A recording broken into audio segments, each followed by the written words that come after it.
كده شغال المفروض.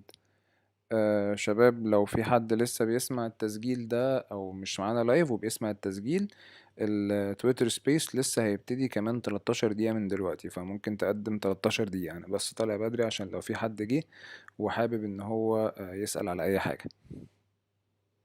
انتوا سامعيني كويس شباب صح؟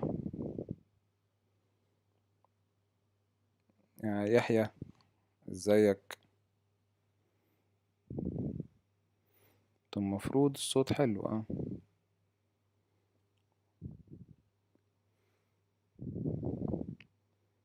تمام.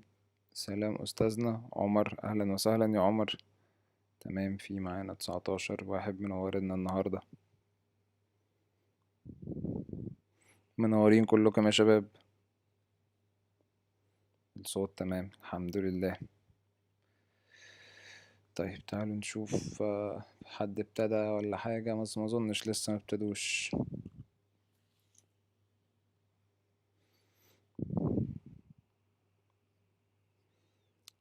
شباب معلش سامحوني، انا لسه في اللايف خبرتي مش جامدة و طب الحمد لله الصوت كويس مع الناس، بس بقول لكم لسه في اللايف خبرتي مش جامدة، فلو في حاجة مشاكل تقنية سامحوني معلش.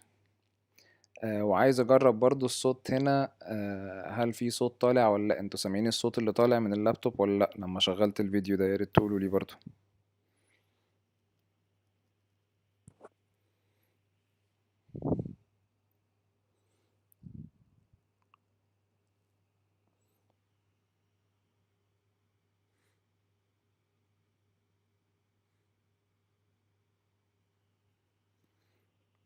منور بنورك يا اسلام، حبيبي يا اسلام منور.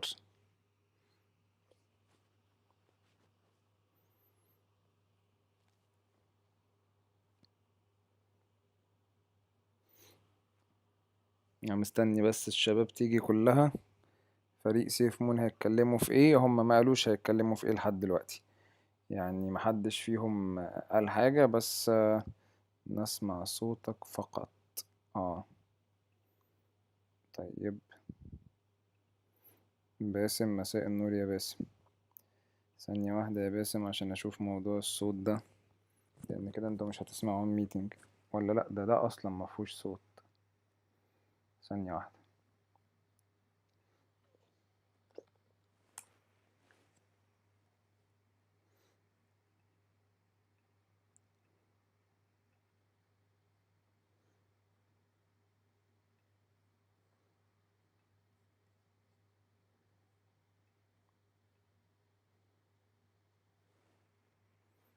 لعملة سيف مون، وهنبص على طب شوية الصوت بتاع أخبار الفيديو ده طالع يا على شباب؟ لما التويتر شغلت بيج الفيديو بتاعت ده سيف مون، الصوت بتاع أخبار الفيديو ده جديدة عن طالع؟ تقريبا المحافظة. الفيديو اللي على وفي سيف مون ما خبر كانش فيه صوت كان أصلا. نشره توماس، فقولوا واحد لي لو من ده التيم بتاع فيه صوت سيف طالع. مون، على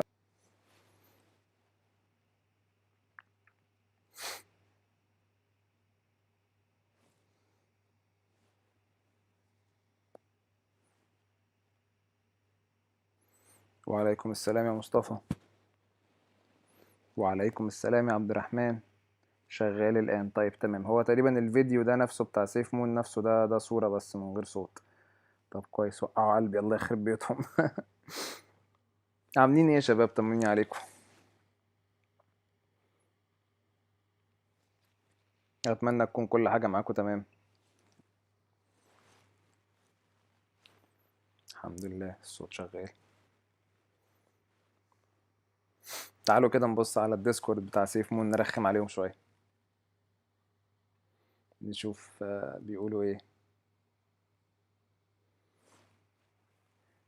تحياتي يا حسين، تحياتي يا حسين، تحياتي ليا، تحياتي مني. زهير عليكم السلام.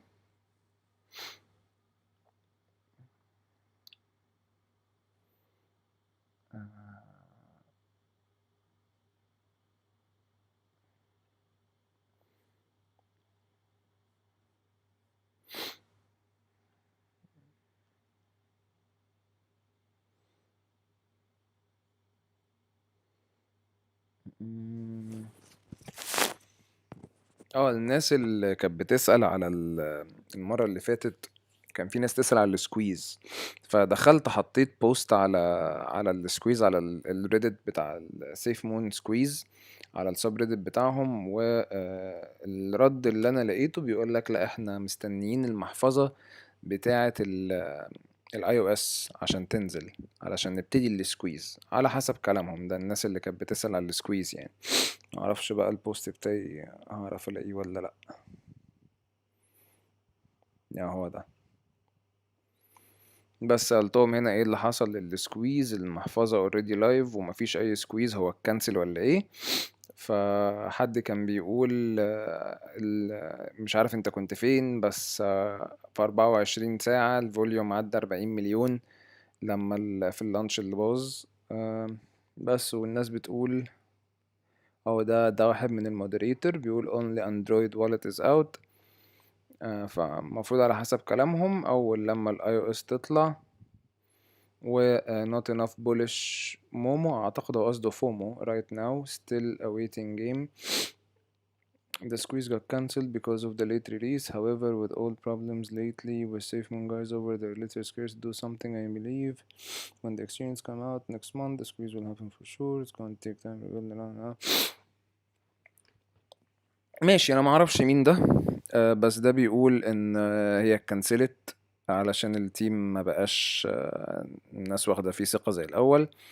بس المودريتورز بيقولوا لا، واحد اتكلم على ان بس المحفظه الاندرويد اللي طلعت، والتاني بيقول مفيش لسه بولش ترند عامه. ده سيف مون او السوق كله دلوقتي لحد ما نايم يعني.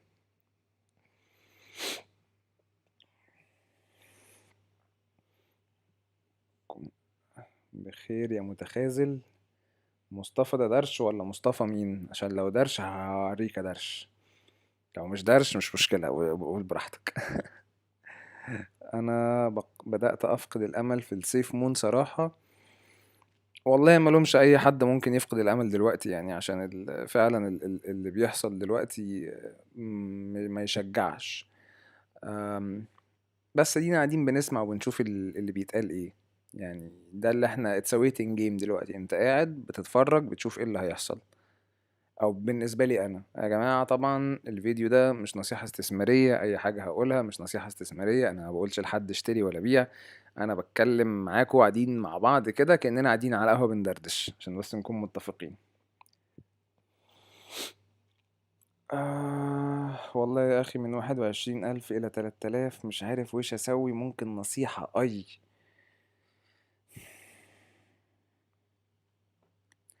من 21,000 ل3000، انا كخالد ما ببيعش بخساره مهما كان. بس اللي اقدر انصحهولك لو انت عندك او تقدر ان انت تستثمر ال3000 دول في حاجات تانية، بس خلي بالك ال3000 دول كمان هيجولك 2700 عشان ال10% اللي هتتخصم. فلو تقدر ان انت تستثمرهم، لو شايف ان انت لو خرجتهم هتحطهم في حاجة هتعوض لك الخسارة دي، ماشي. دي الحالة الوحيدة اللي بقول لحد يبيع فيها بخسارة، غير كده الكوينز لا بتاكل ولا بتشرب. بس رقم 21,000 صراحة كبير، ف ما اقدرش انصحك نصيحة، اخاف انصحك اضلك.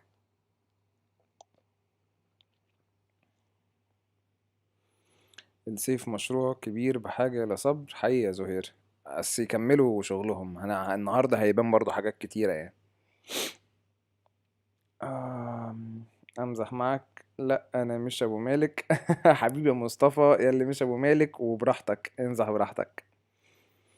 احتفظ بهم زهير، انا رأيي من رأي زهير فعلا احتفظ، لان هي يعني لو الناس صدقت في كلامها الموضوع هيبقى كويس. انا هقول لكم احساسي ورأيي، ان من الواضح ان جون اتلعب معاه الدنيئة من الاخر.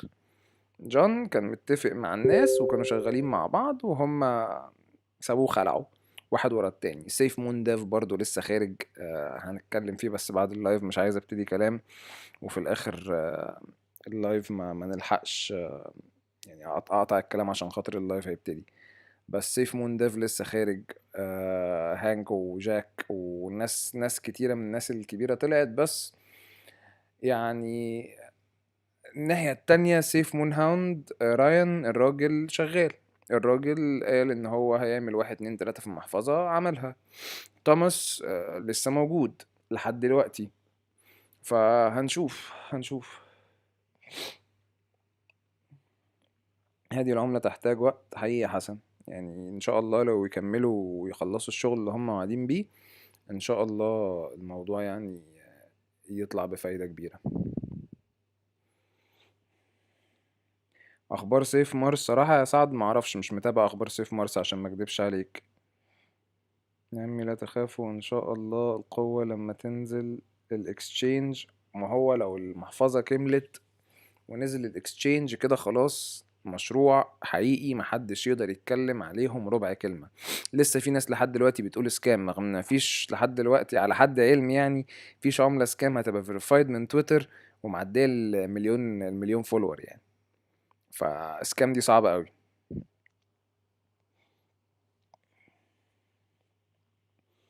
أستاذي برأيك لو يتم تقليص العملة بوجود العدد الكبير للكوميونيتي الحالي ممكن يكون ارتفاعها أسرع؟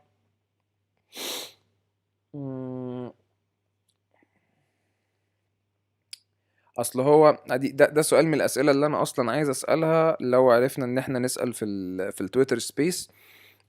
هو دلوقتي ال V2 توكن اللي هيتعمل، انت ممكن طالما كده كده هتغير في السمارت كونتراكت ممكن توقف الحرق.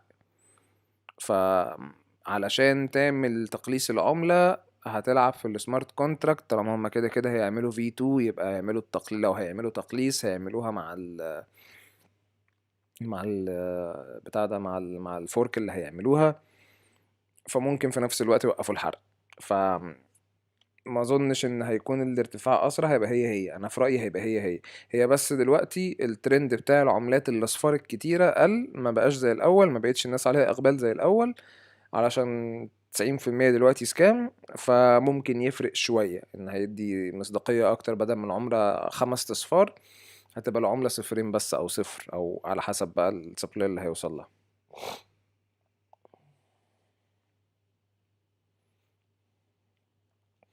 انا اشتريت سيف مون ب1300 دولار، تاني يوم من نزولها وصل السعر لأرقام كبيرة ونزل بشكل كبير، لو وصل 001 انا اكون مليونير. طب اتمنى يا عبد المؤمن ان انت تكون بعت في اليوم 21 ابريل، اتمنى ان تكون على الاقل طلعت ال1300 دولار بتاعك يعني. طب ليش الاجانب بيقولوا راح توصل دولار ونحن العرب متشائمين؟ والله انا في المشكلة اليوتيوبرز الاجانب يعني ما بقتش واثق فيهم، لان في ناس يعني يعني بتعمل ماركتينج لهدف الماركتينج بس. ثانية بس يا جماعة عشان اشوف اللايف ابتدى ولا لا، علشان هو ما ابتداش لحد دلوقتي، المفروض يبتدي دلوقتي عشان بس مش عايزين نفوت حاجة.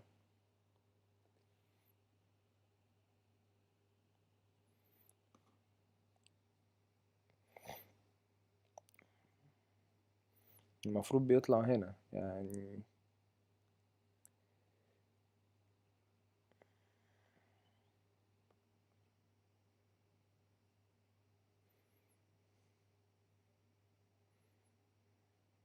السؤال ده حلو، يقول لك التويتر سبيس هيبقى على سيف مون بتاعنا ولا على بتاع جون، على التويتر اكونت بتاع سيف مون ولا بتاع جون؟ ايوه ابتدى اهو، يلا بينا.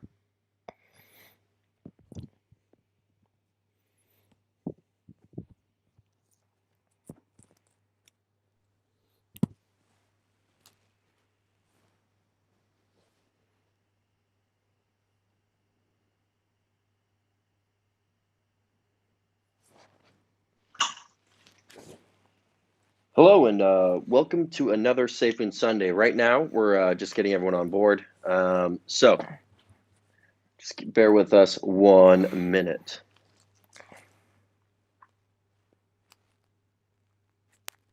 انا يا شباب هكون ساكت علشان اكون مركز اكتب النوتس في الحاجات اللي هعملها لكم ان شاء الله ونتكلم فيها بعد اللايف يعني. فخليكم معانا لحد بعد اللايف علشان نتناقش في النوتس اللي هكتبها. All right, Ryan, you ready to kick this thing off? I am ready. I've been waiting. I've been excited. I am ready to talk to the community today. All right. So everyone, in case you don't know, I'm John Caroni. I'm the CEO of SAFEMOON. And welcome to another SAFEMOON Sunday. I have Ryan here. Ryan, just do a quick little introduction on yourself for those who are new. Absolutely. Yeah. So I'm Ryan Arriaga. I am the global head of products here at SAFEMOON, and I'm overseeing all of the exciting new products, one of which is the wallet, which we will be talking about today. Oh, man, we're excited. All right. So we're going to give a couple minutes. We might have another individual from the team joining us. So don't be alarmed if we take a brief pause to introduce them. But we're going to be having Cats Are Us. He'll be fielding questions from the Facebook and the YouTube Live. And then, of course, we have you on the SAFEMOON Sunday today. So today we're going to go over, basically, let's start off the wallet update. That's what everyone's been asking about. Do you want to start with the good news now, or go through just kind of some of the stats for Android first? Let's do Android. Let's go over. First. Yeah, let's do some of the stats on that. So for those that are, I think what you guys see on the Android, the Google Play Store, it usually takes a day to 2 days to propagate. So what you guys see like 100,000 view or 100,000 downloads, but basically that number is always behind. So we're well over 100, and it's about 115 around right now. But then we have other analytics on our back end that track those downloads. So we're doing very well.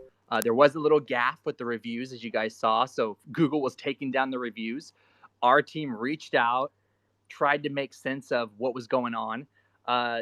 What happened was Google hadn't really seen that type of response, and they thought they were bots. So they had to go back through, and their algorithms, I guess, had picked up that this was kind of like, oh, this is weird. This is bots. And then they started seeing all the comments or the reviews showing that people were like, hey, this is my third, fourth, fifth review that I'm leaving. I don't know why it keeps getting deleted. So they had to go back, and then they reissued those reviews for us. So yeah, if that's not great news, I don't know what is.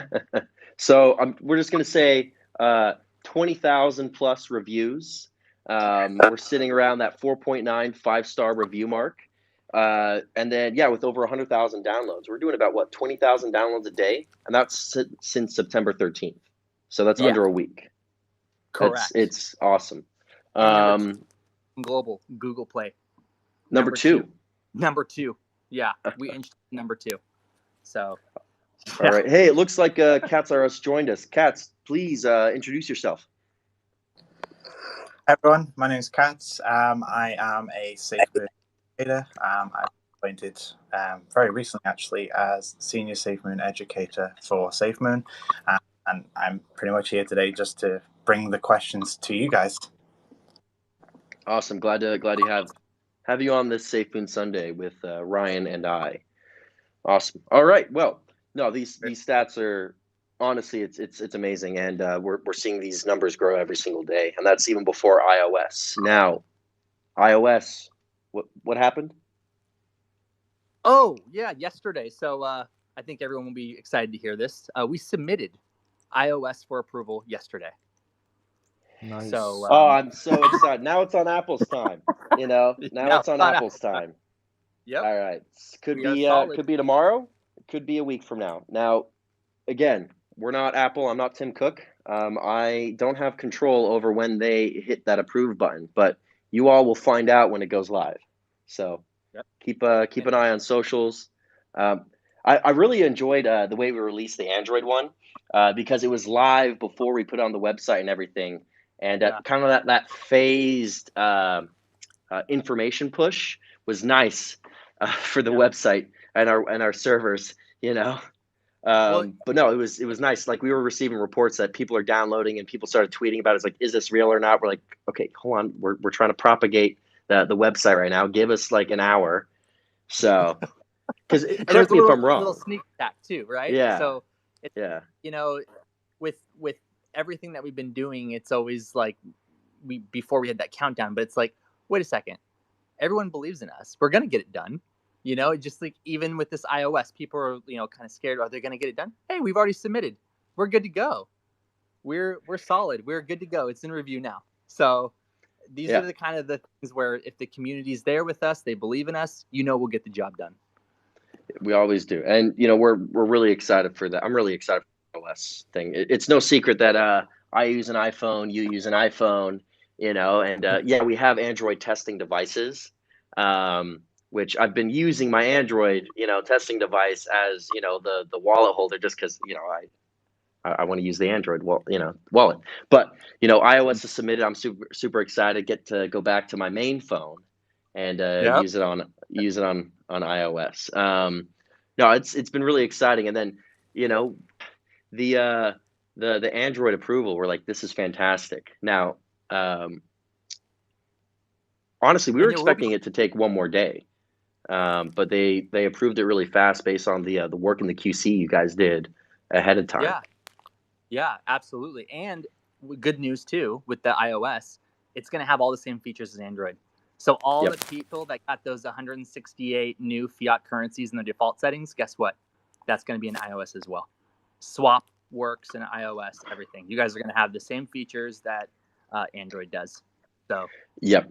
And the one of the things I wanted to cover a little bit is people are asking additional token support. Yes, we are implementing additional token support. Now remember, this isn't just one product. You know, technically the SAFEMOON wallet is what, 4?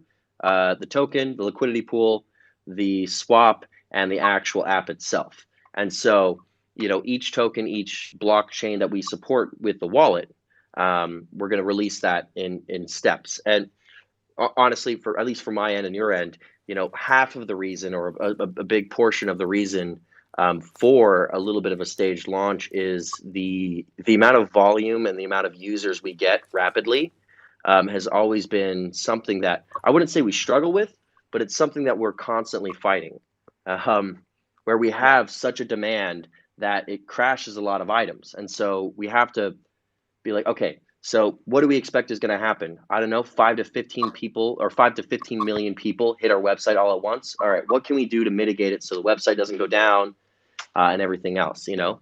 And so yeah, so we're and I'll speak to that because that is very rare. It's very rare to be in the situation where you have so many users and you haven't even launched your MVP yet, right? So normally startups, you know, technology products, they get to launch and they have time to ramp up. So they'll have maybe a year to 2 years to even get to that, you know, that huge user base. And during that time, they're able to set up their backend systems and all that. So we're being tested in a lot of different ways. And I think with the launch of Android, our servers, nothing ever went down. So we have evolved. Nothing went down for Android. Our servers scaled up perfectly. Everything was handled beautifully, and I foresee the same process being handled the same way, basically, with iOS. So, knock on wood, like I said, knock on wood, don't jinx it. yeah.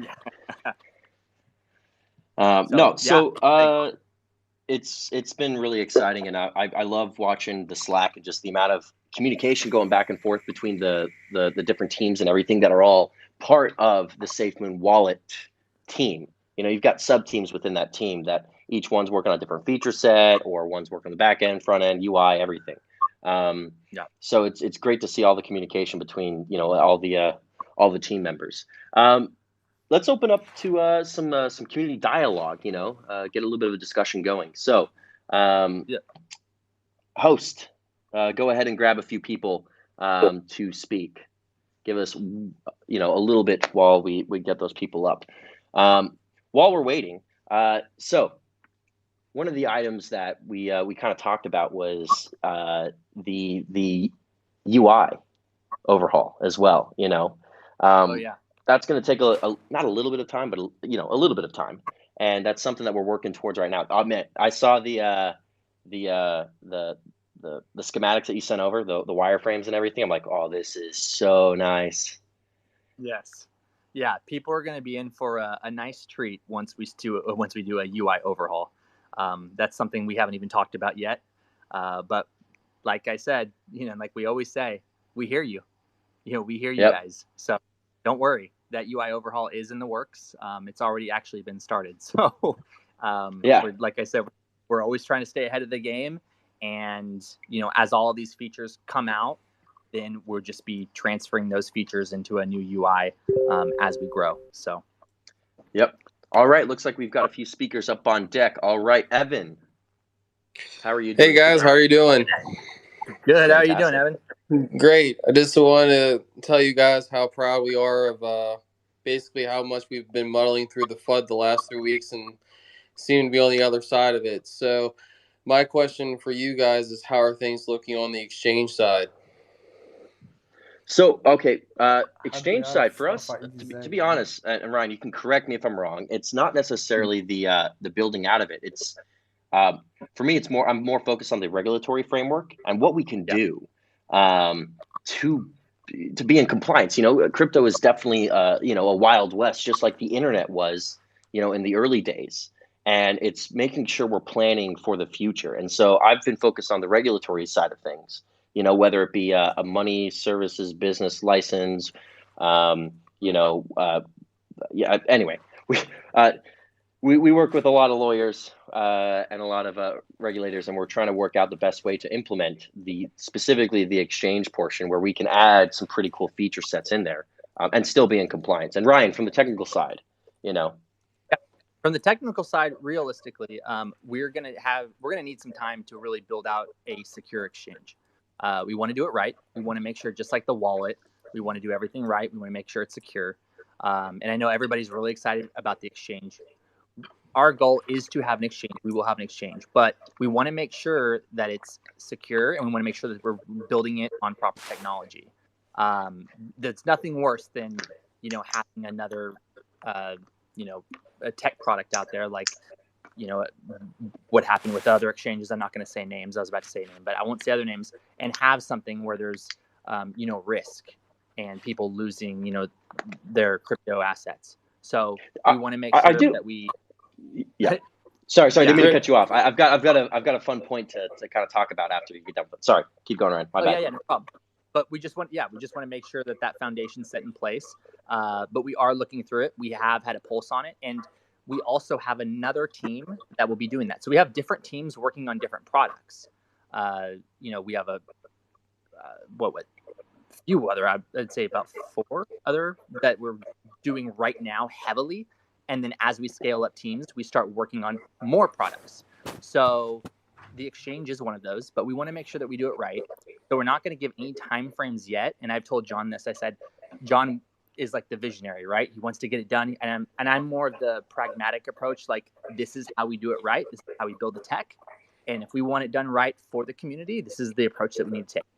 So right now I'm kind of pumping the brakes, and John's like, well, let's do it. Let's get it done. And we're trying to find that happy medium so that we can give you guys something great.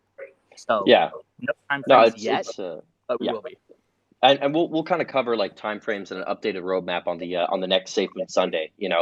Ryan and I go back and forth a lot about, hey man, why can't we get this done in a week? It's like, well, because even if we put 500 people on this thing, it's still not going to get done because it takes X amount of time to propagate a server. Anyway, so him and I go back and forth all the time regarding that. The point I wanted to bring up was, and this is semi-related to your comment regarding the hack on one of the other exchanges. I don't think people realize how transparent blockchain technology is, and that if you're trying to hide on blockchain, it's probably one of the worst places to hide, in my personal opinion. And so, and this is something I talked about with some of the government officials I met with when I went to the Gambia, was regarding like the transparency of blockchain, because a lot of people here in the crypto space have heard it's like, well, people hide money in blockchain. I'm like, yeah, I can understand that people hide money everywhere, whether it's in your mattress, whether you're hiding gold and you're digging it and putting it into your backyard, planting a tree on top of that, or you've got a safety deposit box. People always try to hide money. But in my personal opinion, I think blockchain is the worst place to hide it. Because it's truly a transparent system. What I would love to see is a government write a smart contract for the tax code. Because then, and then everyone using cryptocurrency, whether it's a peg to the dollar, or whatever currency, let's fiat coin, we'll use that so nobody gets mad at us. But, you got fiat coin, and then, when you buy something at Waitrose or Walmart, depending on what side of the pond you're on, instantly that sales tax gets taken out, put through the smart contract. 10% of that, whatever tax, goes to the fire department. The other 10% goes to the health service. The other 10% goes to paying for the accountants. You know, it's like people don't realize that blockchain implemented in the correct way is the most transparent way to, you know, to have governance and everything. Anyway, I could probably speak for about 5.5 hours, which, you know, I have done in the past with in the Gambia, but regarding like just what you can do with blockchain technology, but kind of bringing it back to, you know, the wallet and everything that we're doing, and then the updated roadmap. We'll kind of cover the updated roadmap. We will cover the updated roadmap on the next SAFEMOON Sunday. I just had one more question. Send it. I just want one other comment. SAFEMOON Hound, you've been basically a breath of fresh air for this community. I just wanted to let you know that. And the other thing is, any updates on V2? Thanks, and have a great Sunday. Thank you, Evan. V2, I think that would be more of yours. Yeah, I John, got it. Or Papa. Yeah. Yeah, I got it. So V2, in all intents and purposes, imagine the SAFEMOON contract with more features. So you know, so some of them is okay. So one of the issues we've run into is how do we protect our users? How do we protect the SAFEMOON army? Because you do have a lot of exchanges that can automatically list your token via the use of a hot wallet. Now, Thomas is not here right now to correct me. So if I say anything technically wrong, again, my subject matter expert is not here at this current point in time, but I know enough to be deadly when it comes to blockchain. So anyway, they use a hot wallet, they list us, and we have no control over that listing process. And then a bunch of people move over to that exchange, and there's either no phase one tokenomics, or they're not necessarily a reputable exchange. And so then we don't really have control over that. So one of the features we put in there is an automatic, how do I put it, one-way gateway, where let's say someone did move over and all their SAFEMOON or whatever, or they're going to go try and move their SAFEMOON over. It's essentially a gate that gets put up instantaneously when it comes to hot wallets, where it's blocked off. Nobody can, or blocked off. Nobody can, you know, can send their SAFEMOON over to that hot wallet. Or it's a one-way where people can withdraw, but they can't send over. So those who did send over before we were able to find the hot wallet can then still exit and come back to the SAFEMOON exchange. The other item we're looking at, and this is something that we're in discussion, you know, is the ability to send SAFEMOON to people, you know, because right now, based on the research that we did and some of the metrics that we have, nobody's really sending SAFEMOON back and forth to each other. You know what I mean? Like, you're not sending it to grandma because you're going to lose 10%. And so, for math's sake, you've got 100 people. Only 10 of those people are sending SAFEMOON to grandma to pay for groceries or whatever else. There's just still another 90 that haven't done it because the fee's too high. So we're looking at maybe a reduced fee. Now, again, this is not official yet. This is not something that we're going to implement. We're still going to look over the metrics and the data and make a data-driven decision. But like, for example, for math's sake, 2% when you transfer to another wallet, or 2% when you transfer to grandma so she can pay for groceries. There's still tokenomics, and we still gain 90 other people now transferring, which increases the volume, increases the burn, increases other aspects of the tokenomics. And so that's one of the things we're looking at. The other thing that I just covered was essentially a feature to protect the SAFEMOON holders when an exchange lists us without any kind of input from us, where while people have already sent some tokens, they're able to withdraw it out of that exchange and not pay a fee in that. So and there's also another aspect of it. Because we're always focused on the future, we want to build products that we can iterate upon. And so one of them is essentially a feeless migration feature. For example, let's say down the road, something comes up, or we want to upgrade and add more features that we can't currently do, or there's a new technology or a blockchain that we're developing and migrating over to that blockchain. We want to be able to have a seamless process where a user can just transfer all their SAFEMOON and migrate it to the SAFEMOON blockchain or another blockchain, whatever. And so that's some of the features that we're looking at implementing. Now, besides that, it's pretty much the exact same SAFEMOON that everyone's, you know, loved and have held. So there's no real difference except adding additional features on top. And so that's kind of what V2 is right now. But again, and I've said this before in previous SAFEMOON Sundays, it deserves its own moment, and we'll cover that in a future SAFEMOON Sunday.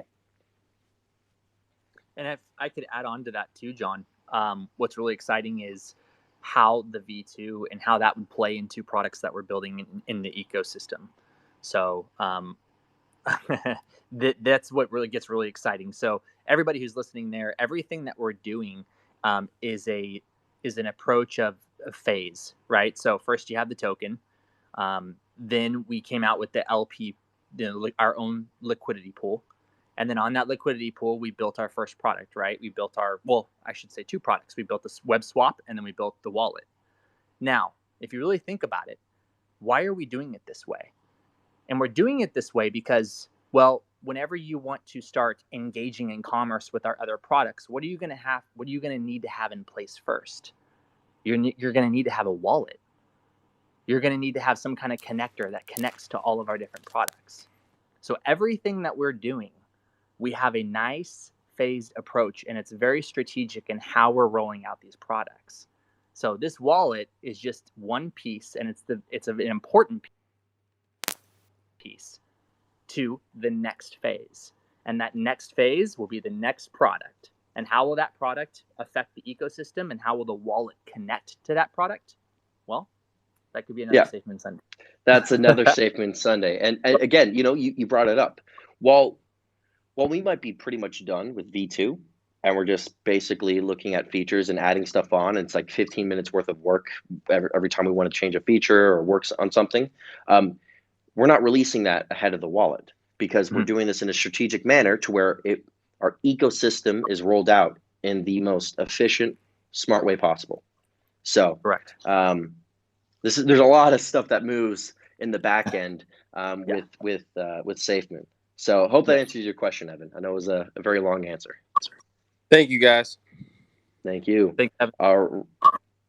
All right. Rocky Man, how's it going? Bueller? Oh, I think your mic's off. Yeah, I think he's muted right now. There we go. Hey guys, sorry to, I didn't even know why that pressed the mic, but I might as well ask a question here. Can you hear me first? Yeah, we can hear you. Fantastic. I know we don't probably want to speak anything on SAFEMOON Dev, but the SAFEMOON deployer wallet shows $1 trillion leaving. Will that be all that's leaving in the next little while?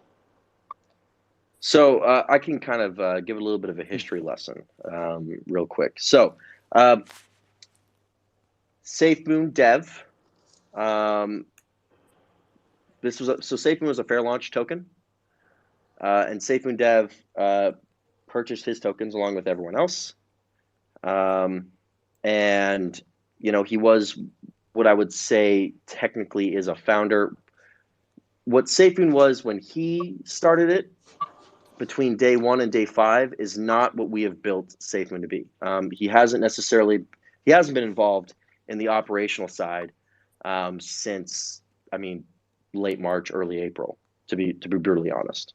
So that's why I tweeted, because I haven't worked with them at all since we've been building our teams. So no, they're nothing unaffected on our end, at least. So I think there's some FUD, but I saw it as a complete non-issue, because it doesn't affect anything moving forward for us, at least on our end.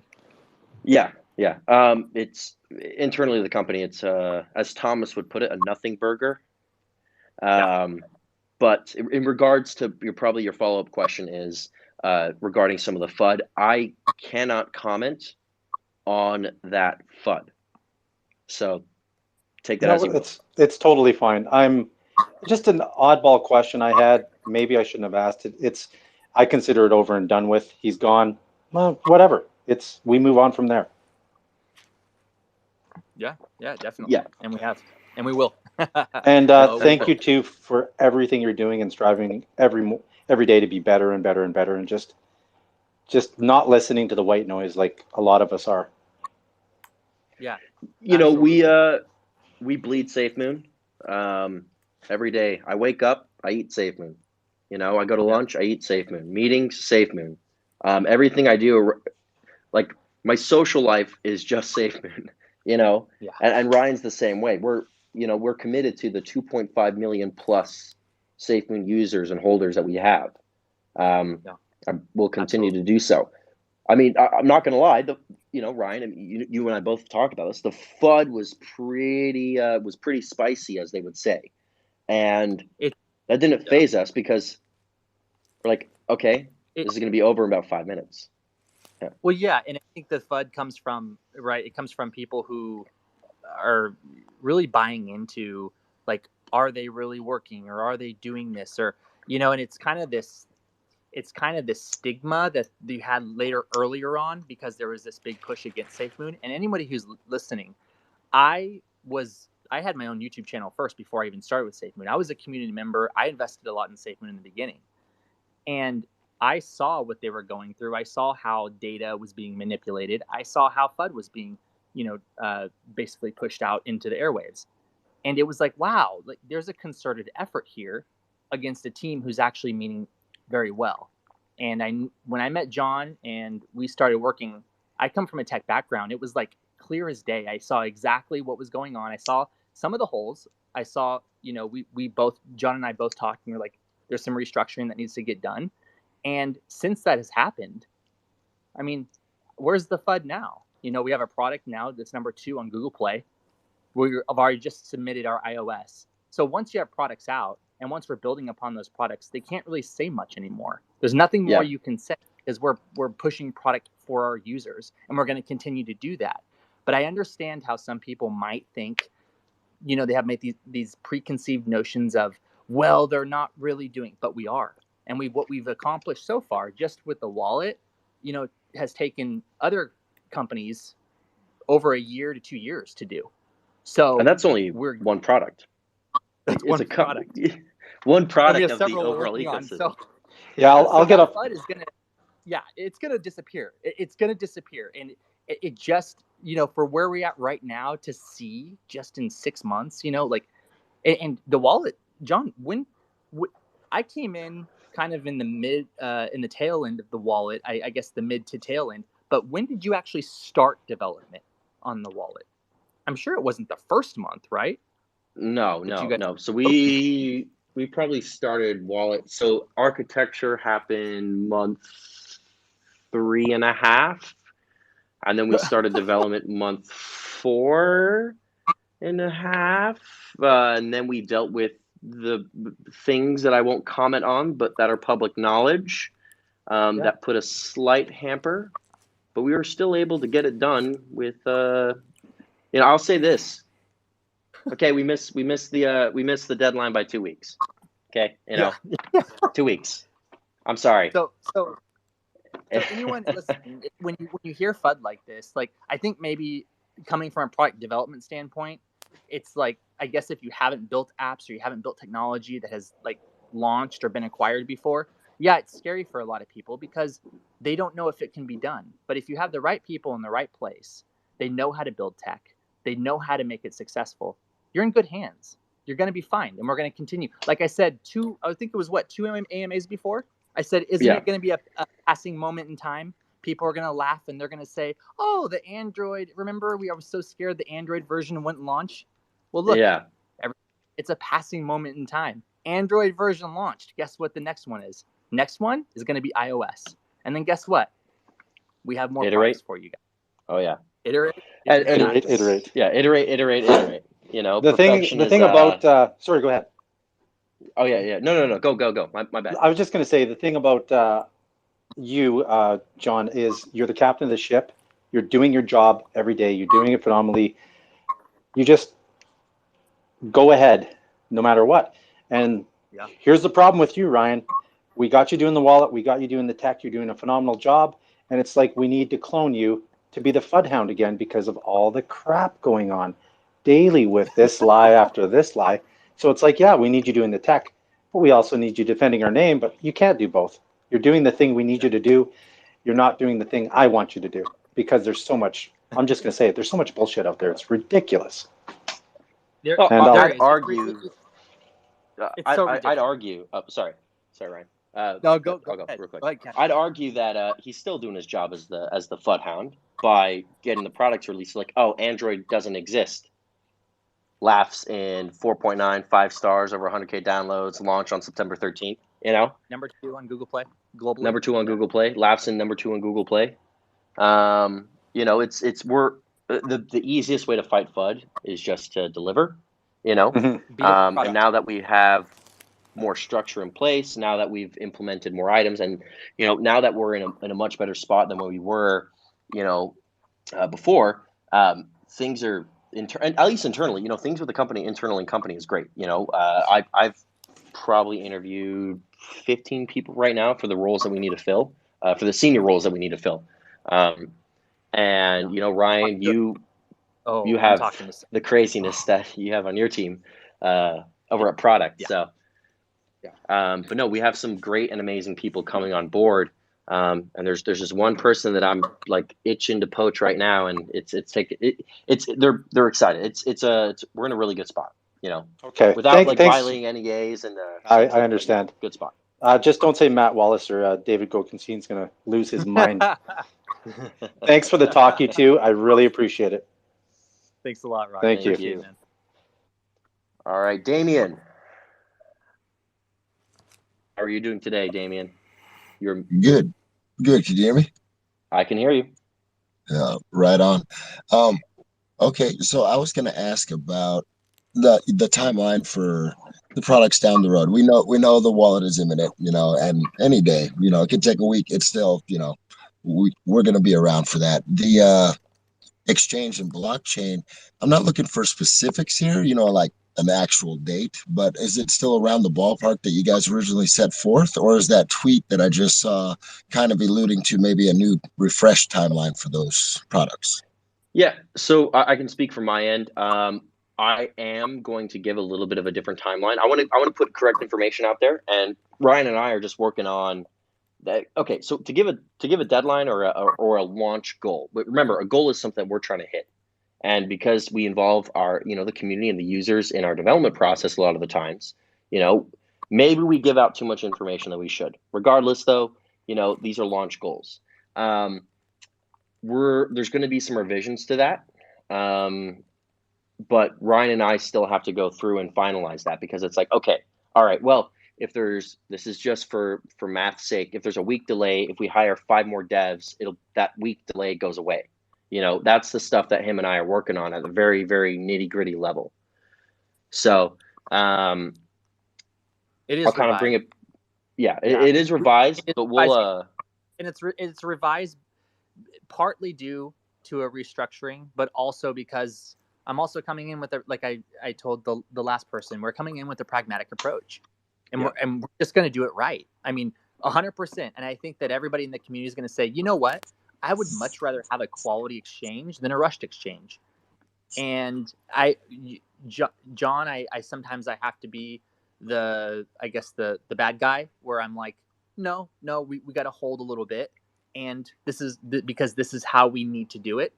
And the thing I love about John is that he's such a good CEO. Like, he listens to his people. He listens to the people he brings on. So you guys can blame me for, you know, saying, hey, we need to revise those timelines. But we're going to do it right, and we're going to revise them for a good reason. And it's a give and take between me and Ryan. Ryan would be like, well, it's going to be this delay. I'm like, okay, well, what resources do you need to get it done by the timeline I want? And then you'll be like, okay, well, if I have these resources, we could get it done by then. And so with Ryan and I, and, you know, the soon to VP of US operations, you know, it's this give and take. Where I say I want it done by this date, they say no, and then we compromise because we're able to find the resources and come to a solution. You know, it's not.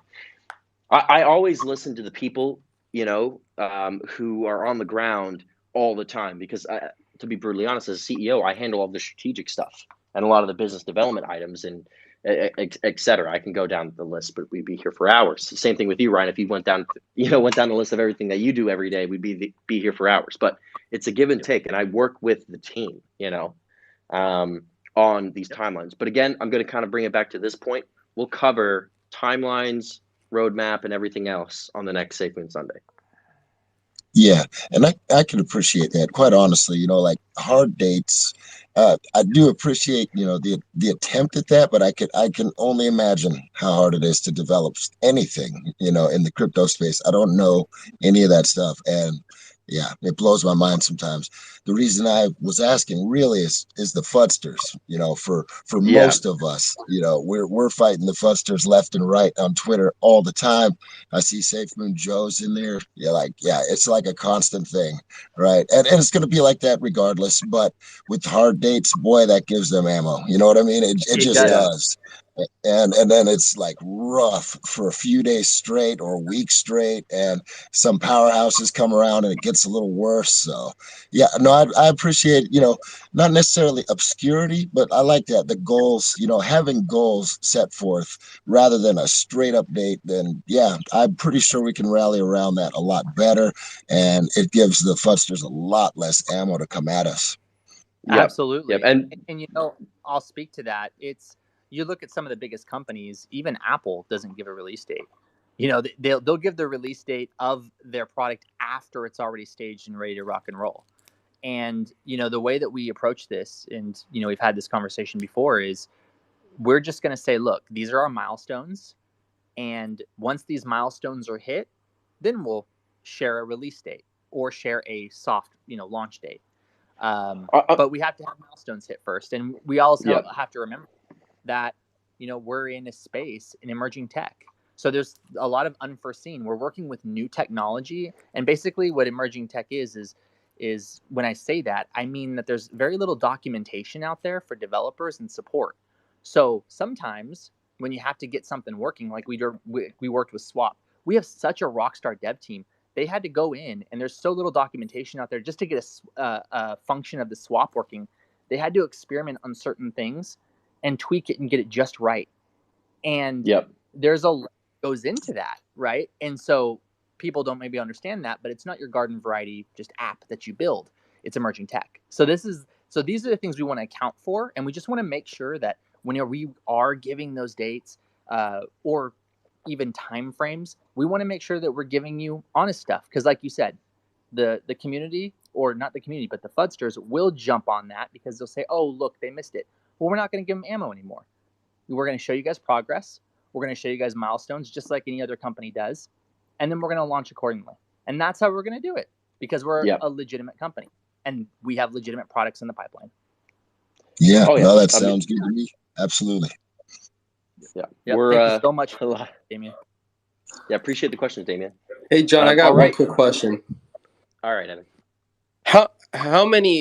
How many applicants do you think, if you have a rough number, how many decent applicants do you think you got for SafeMoon since you guys have listed for interviews and stuff like that? Let me give me one second. Wow. I'll just open up the email that's correlating them. I would love to blow the fudsters out of the water with that one. Well, we're still going through. Well, which department? Yeah, on the product side, we have so many, and I'm talking to incredible candidates who have taken other companies public, who have basically been the point guards on taking some of your, I'm not going to say what products, but some of your favorite tech products public. And they're just like, we love SafeMoon. We want to be a part of this. I'm already, just on my end, on product side, I'm interviewing a ton. And it's hard to go through because there's so many great candidates. And it's like, you want to make sure that you pick the right ones, but you want to pick the ones that have that passion, and that want to work, and they'll stay up late like us and work because they're not just showing up for a paycheck. They're showing up to change the world in DeFi. Yeah. Hundreds in terms of the stuff that I'm currently handling outside of product, and the other departments, hundreds.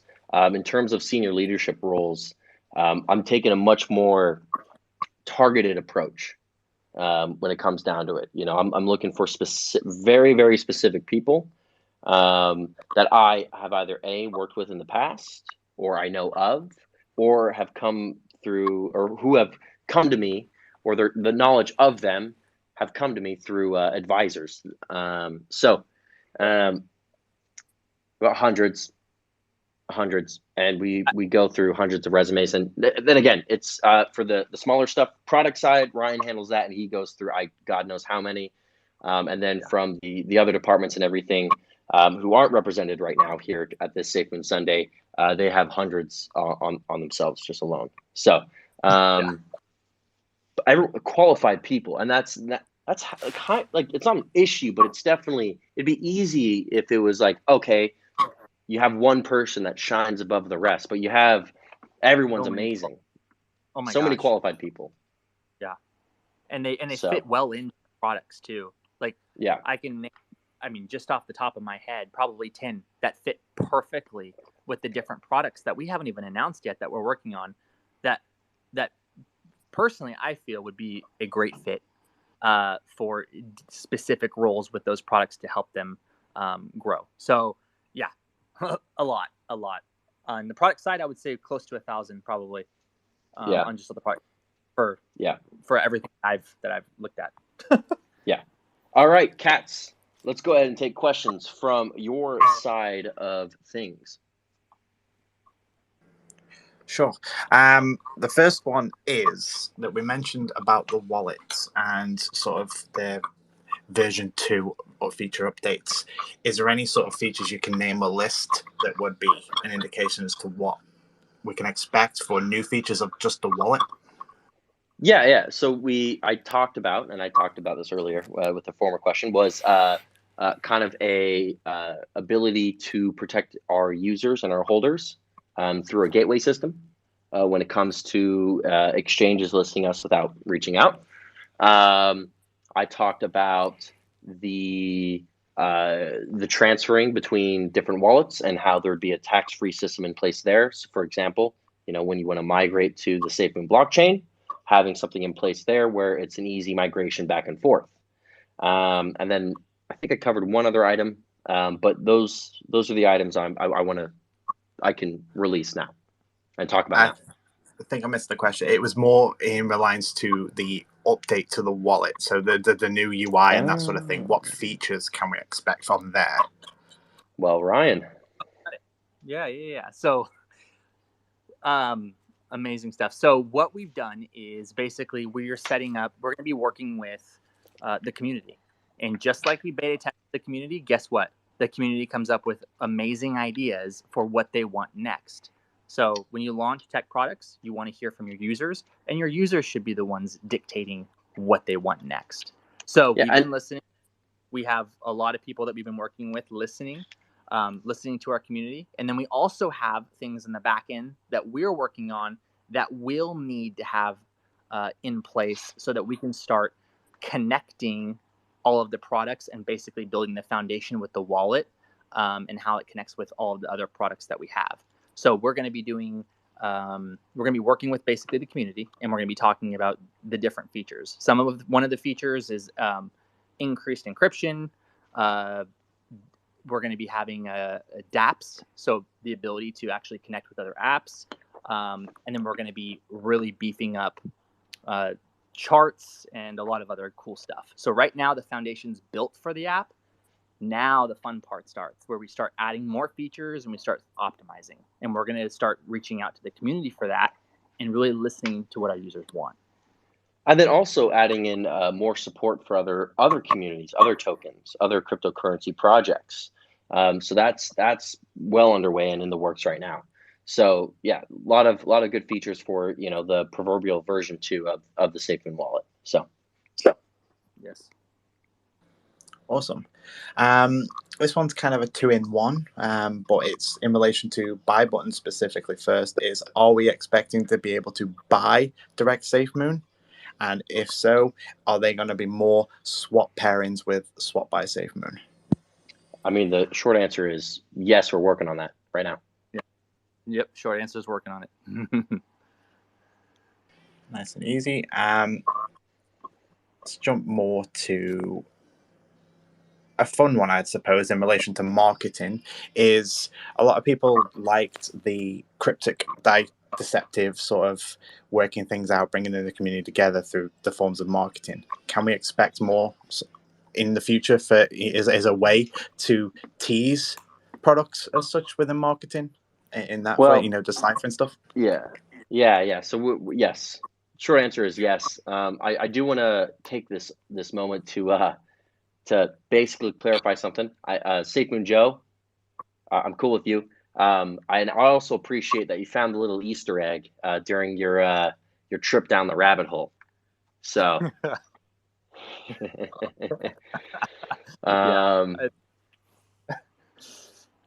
good. Anyway, well, I think that the cryptic stuff is good in a sense to tease what we're working on. Sometimes it's that double-edged sword, right? Because then it also, some people might take it the wrong way, and then they'll go down another avenue or another rabbit hole. But yeah, definitely. I mean, it's fun, and it's something that brings the community together, and it also kind of allows us to drip the product or drip the information out little by little, so that you guys can kind of see the overall big vision of what we're working on. And like I say all the time, we can't always talk about all the products that we're working on behind the scenes. We would love to. I would love to.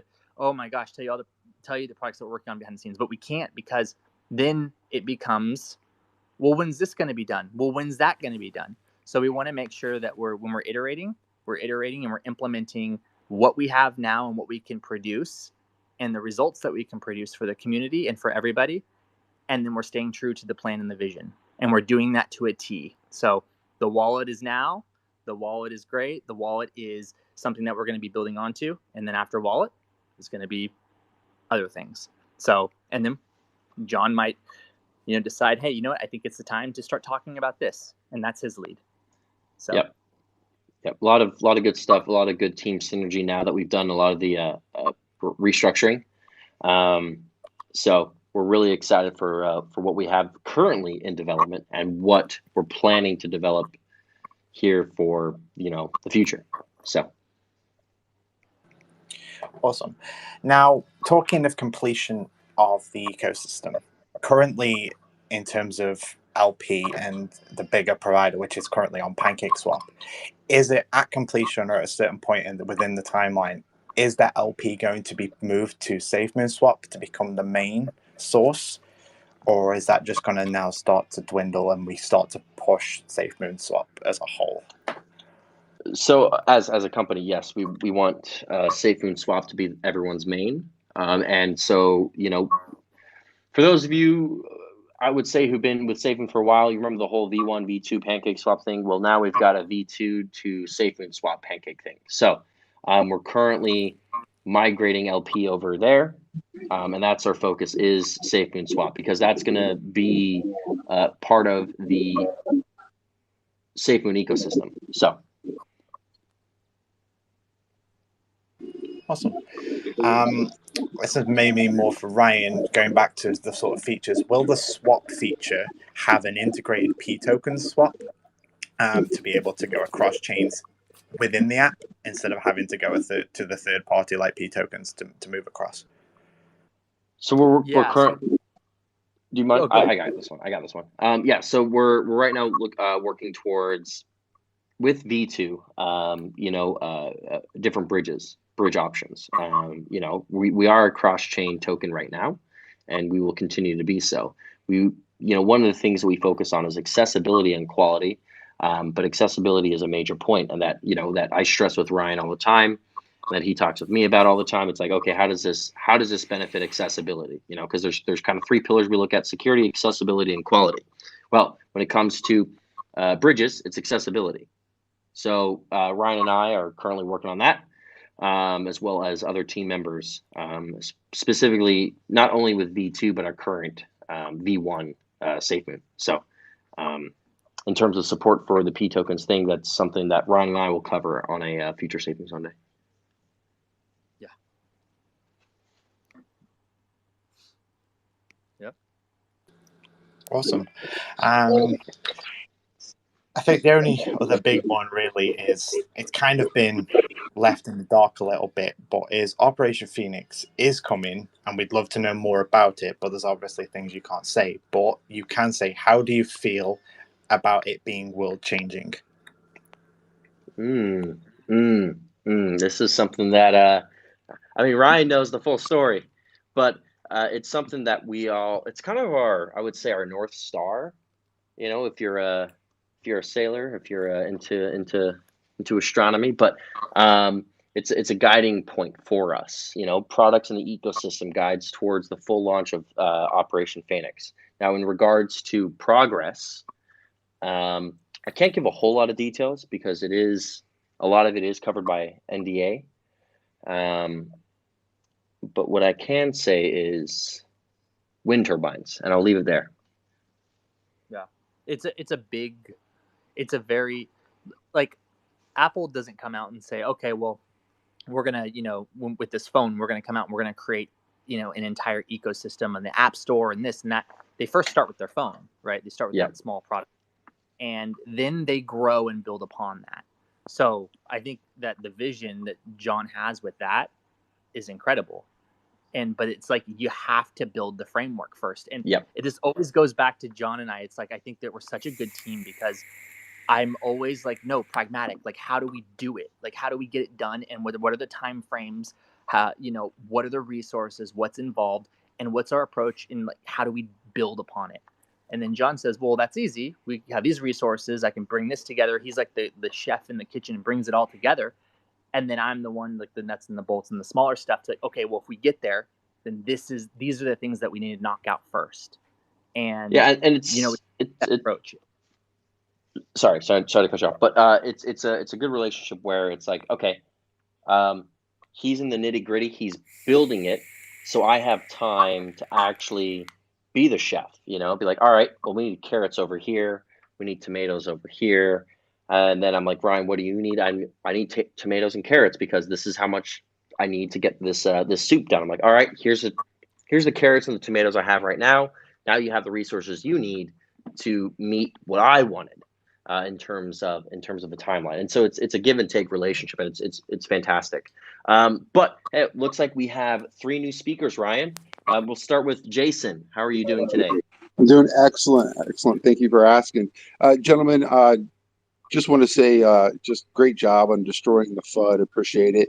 I had to step away, so if you guys already answered this, I apologize. But I was hoping you could give us something where we could help destroy more FUD regarding the swap and liquefy. Thank you. We covered this in the last SAFEMOON Sunday. Okay. And Thomas, he's kind of the subject matter expert. He'd be the better individual to answer this question because it is a very technical question. So much appreciated. Thank you, folks. Yep. Hey, thanks. Jason, if you have nothing else, I'll go to Mick. Mick, how are you doing today? Hey, what's going on, man? You guys hear me all right? I can hear you.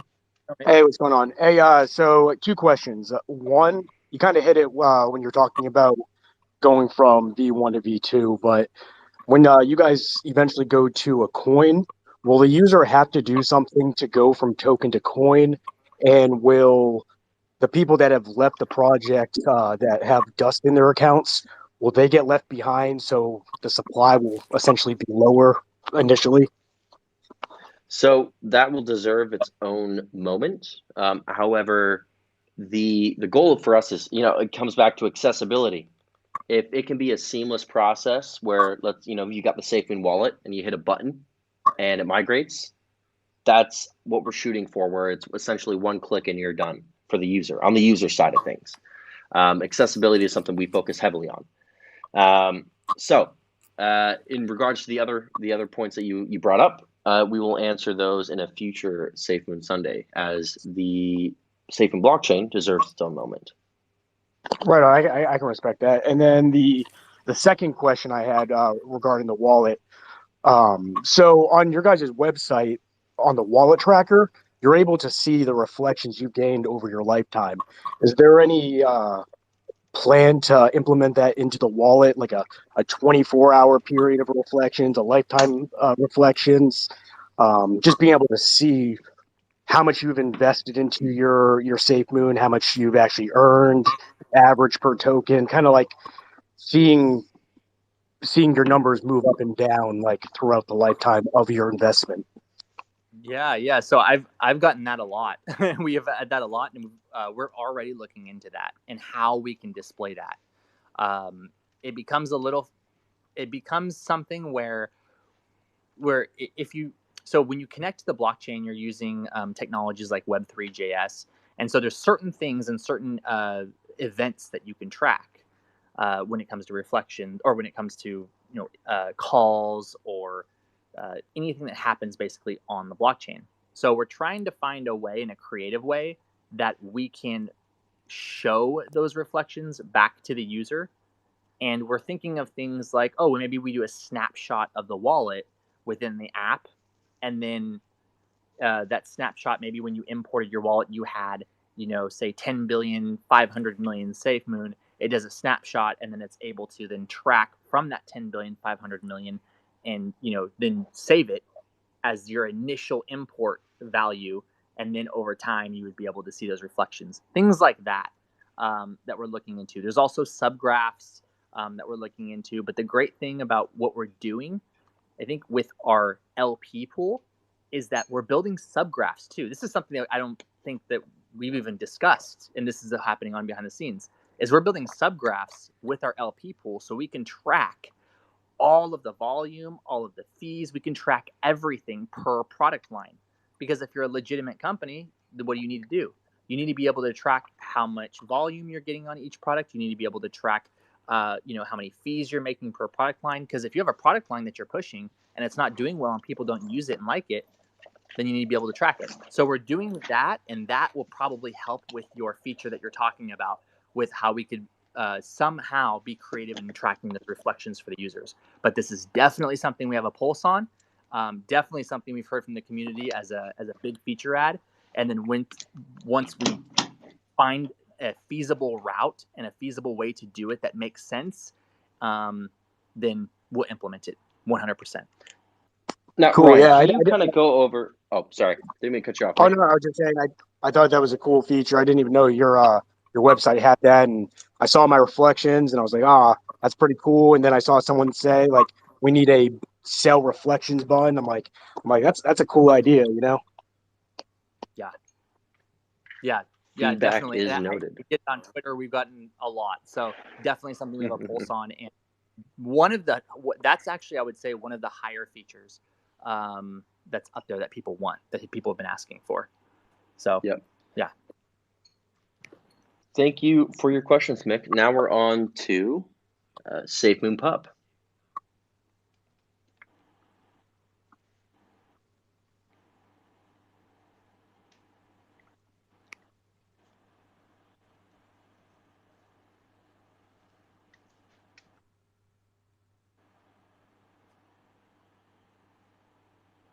I think he's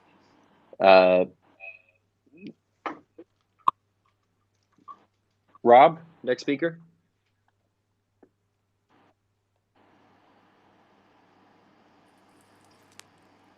All right. Well, you're muted, but we'll pass it off over to you for some follow-on questions from the other stuff. Wait, can you hear me? Hello? Oh, yep, I can hear you now. Hey, how's it Oh, going? sorry. I just had a question with the V2. I know you said you were going to do a lot of stuff in the future to talk about it, but as far as going to V1 to V2, is the plan to have it just like a simple, just like it's going to be like seamless, but we won't have to do anything? Or are we going to have to like send it to like a wallet and then it will send back V2 tokens or something? So we're focused, again, I've covered this on other questions as well. Accessibility and ease of use, and ease of use falls into accessibility. Ideally, and Brian and I are currently working through that process right now. Again, we had to get the wallet out first, but with the SafeMoon wallet, we have the ability to make that process of migrating over to V2 a lot quicker, easier, and simpler. So yes, the plan is always to make it a one-click, a one-press, a one-tap process. Okay. Awesome. Thank you. Yep, no problem. All right, Katz, we'll pass it off over to you. Sure. So the last one is kind of more aimed at the blockchain in terms of the process, and it's maybe more aimed at Ryan with the blockchain, is when you're launching the blockchain and looking to go forward with it, how are you looking to do that? Are you launching with just a test net, or is it then test net to mainnet, or are you going to try and do both? Obviously, you want to obviously test it and make sure everything's right with the future of the whole entire project, but what's your sort of concept behind moving forward with the blockchain specifically? So I can feel this answer and this question. And Ryan, feel free to feed in any additional input. But we will always do a beta, so a test net, before we do a mainnet. Always. And So things get a little finicky on testnet. So testnet, obviously, we always test all of our products. We have all of our environment documentation set up. So all of the future products, not just Wallet, but all of the future products will be tested on testnet first. The problem with testnet is once you start getting into mainnet, then you start dealing with gas and you start dealing with like real world mechanisms that you're going to be using. So testnet to mainnet, like we've learned with migrating over, is they're two different animals. It's not as easy as just flipping this. So all of the future products that we have, we will be testing on testnet, but then we're also going to have betas, just like we did with our wallet. We're going to have betas as well. We're going to bring in community members to help with that. I don't know. What are they So I think for? that'll be a fun, kind of a fun thing that we do for our launches, and it's obviously going to help. And that's kind of going to be our model, right? Because we're all a community. We're all wanting to see the success of the product, so we bring in everybody to help with that. And it went so well with the wallet, we're like, why don't we do that with other products? So that's how we're going to do it. And then by doing that, we'll also mitigate a lot of issues that we'll have releasing a product to millions of people, because we'll have people who are volunteers and know, okay, well, this is a mainnet product, it's in beta, there's some risks involved, but they're willing to volunteer and be a part of that. And that's what we've been able to do with SAFEMOON Wallet, so we'll be doing that with the others as well. yeah, and so we always want to involve the community with this development process, as we do get amazing feedback, and everyone's always willing to give that feedback, whether it's perceived as good, whether it's perceived as bad. Feedback for me is feedback, and it makes us, and it's honest. It's honest feedback is the best thing, whether it's negative or positive. That feedback allows us to move quicker. It allows us to build a better product that's both more safe, more accessible, and of quality. And so we're always focused on that. So real quick, we've kind of hit our end for this SAFEMOON Sunday. So we will field one more question, Katz. Let's have a quick see. There's quite a few with you, but I'm going to try and save those for the next SAFEMOON Sunday, as you've mentioned. No worries. Okay, so NFTs. Now, people have said that the disappearance of an NFT button on the Android side, is it still something that is going to happen? And is the blockchain going to assist with minting and also then selling and so forth? So NFTs is something that the Apple App Store is a little bit finicky on when it comes to approving an app. And so we took the NFT tab out of the iOS app for now. As support and as buy-in from Apple and their providers grows, we'll be able to implement the NFT stuff further. Yes, we plan to have NFTs in our ecosystem, because it's not only because like having a NFT art supported, it's also the other aspects in regards to Operation Phoenix. Thomas and I probably talk 30-45 minutes where we talk about the possibilities and what you can actually do with NFTs. But again, I'll say that for a future SAFEMOON Sunday or the SAFEMOON podcast, where him and I just talk about NFTs for 45 minutes. But yes, we will support NFTs. It's purely dependent on Google Play and the App Store. And Ryan, if you want to kind of go into that a little bit, I believe Coinbase and other wallet providers are dealing with this as well right now. Yeah. So we want to make sure that when we're launching products, we're launching them uniformly, right? So just like we launched Android, we have the same features in Android as we have in Apple. We're not gonna, let Android have all of these other features and then Apple have none, or vice versa. So we want to make sure that everything we're launching is uniform. We're going to make sure that we plan it correctly. So the NFTs, we found out very quick whenever we launched or we submitted Apple the first time. We found out that Apple rejected it because it had an NFT tab. So we went back to the drawing board and said, okay, so how are we going to do this? If we're going to do NFTs, we have to commit to it. We have to make sure that we build out the features properly, and we make sure that we do it right. So right now, as it stands, our initial projections of having the NFT as a tab, we wouldn't be able to do it right. So we removed that tab. We no longer have NFTs right now as it stands. And we're going back to the drawing board and thinking, okay, how can we circumvent this? And how can we launch it right? So that's where we're at. And right now we have a lot of, I think I said this last AMA, we're thinking of other ways we can have NFTs, and that's through responsive web, browsers, other things where you're still able to access, or through dApps and other avenues. So there's a lot of different things that we're thinking about and how we approach this. But I mean, could you imagine us trying to launch with an NFT and then submitting that to Apple, and then 2 weeks later get a rejection and say, oh, well, you still can't do NFTs because of XYZ. So we're doing everything right. And then once we get a nice, solid foundational plan, we'll move forward with that. But right now we're just focused on getting the MVP out, getting the right app out, getting the right features out, and then we can always build upon that. But NFTs is definitely... Yeah, iterate. Perfection is a journey, not a destination. All right, so that kind of concludes our SAFEMOON Sunday. I want to thank Ryan and Cats R Us for being on today, and as well as the other speakers and people who ask questions. Kind of go over some final points. Android Wallet is launched. It is live. It's on the Google Play Store. We have 20,000 plus reviews. We're between 4.9 and 5 stars. We're receiving about 20,000 downloads per day. We have over 100,000 downloads since the 13th of September. iOS is submitted. So launch for that is imminent. Stay tuned. And then the next SAFEMOON Sunday will be on Sunday, the 3rd of October. Final times to be released soon. So, all right, Ryan, thank you. Appreciate everything you do here at SAFEMOON, and also hopping on and staying up late to talk to the community. Cats R Us, thank you for joining. I'm John. I'm the CEO of SAFEMOON. I'm Ryan, the global head of products for SAFEMOON. And I'm Cats, senior educator for SAFEMOON.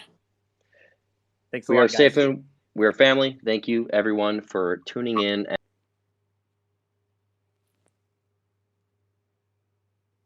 هم قفلوا لوحدهم على فكرة، أنا ما قفلتش. استنى نشوف كده. هو عامة خلاص كان بيقفلوا يعني.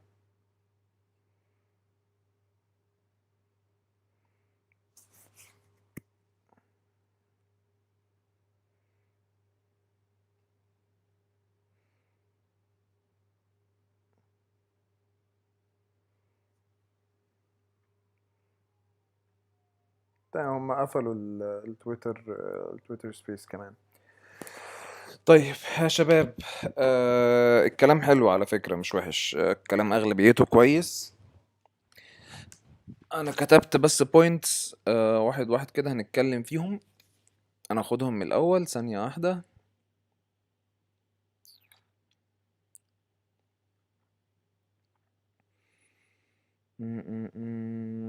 تمام.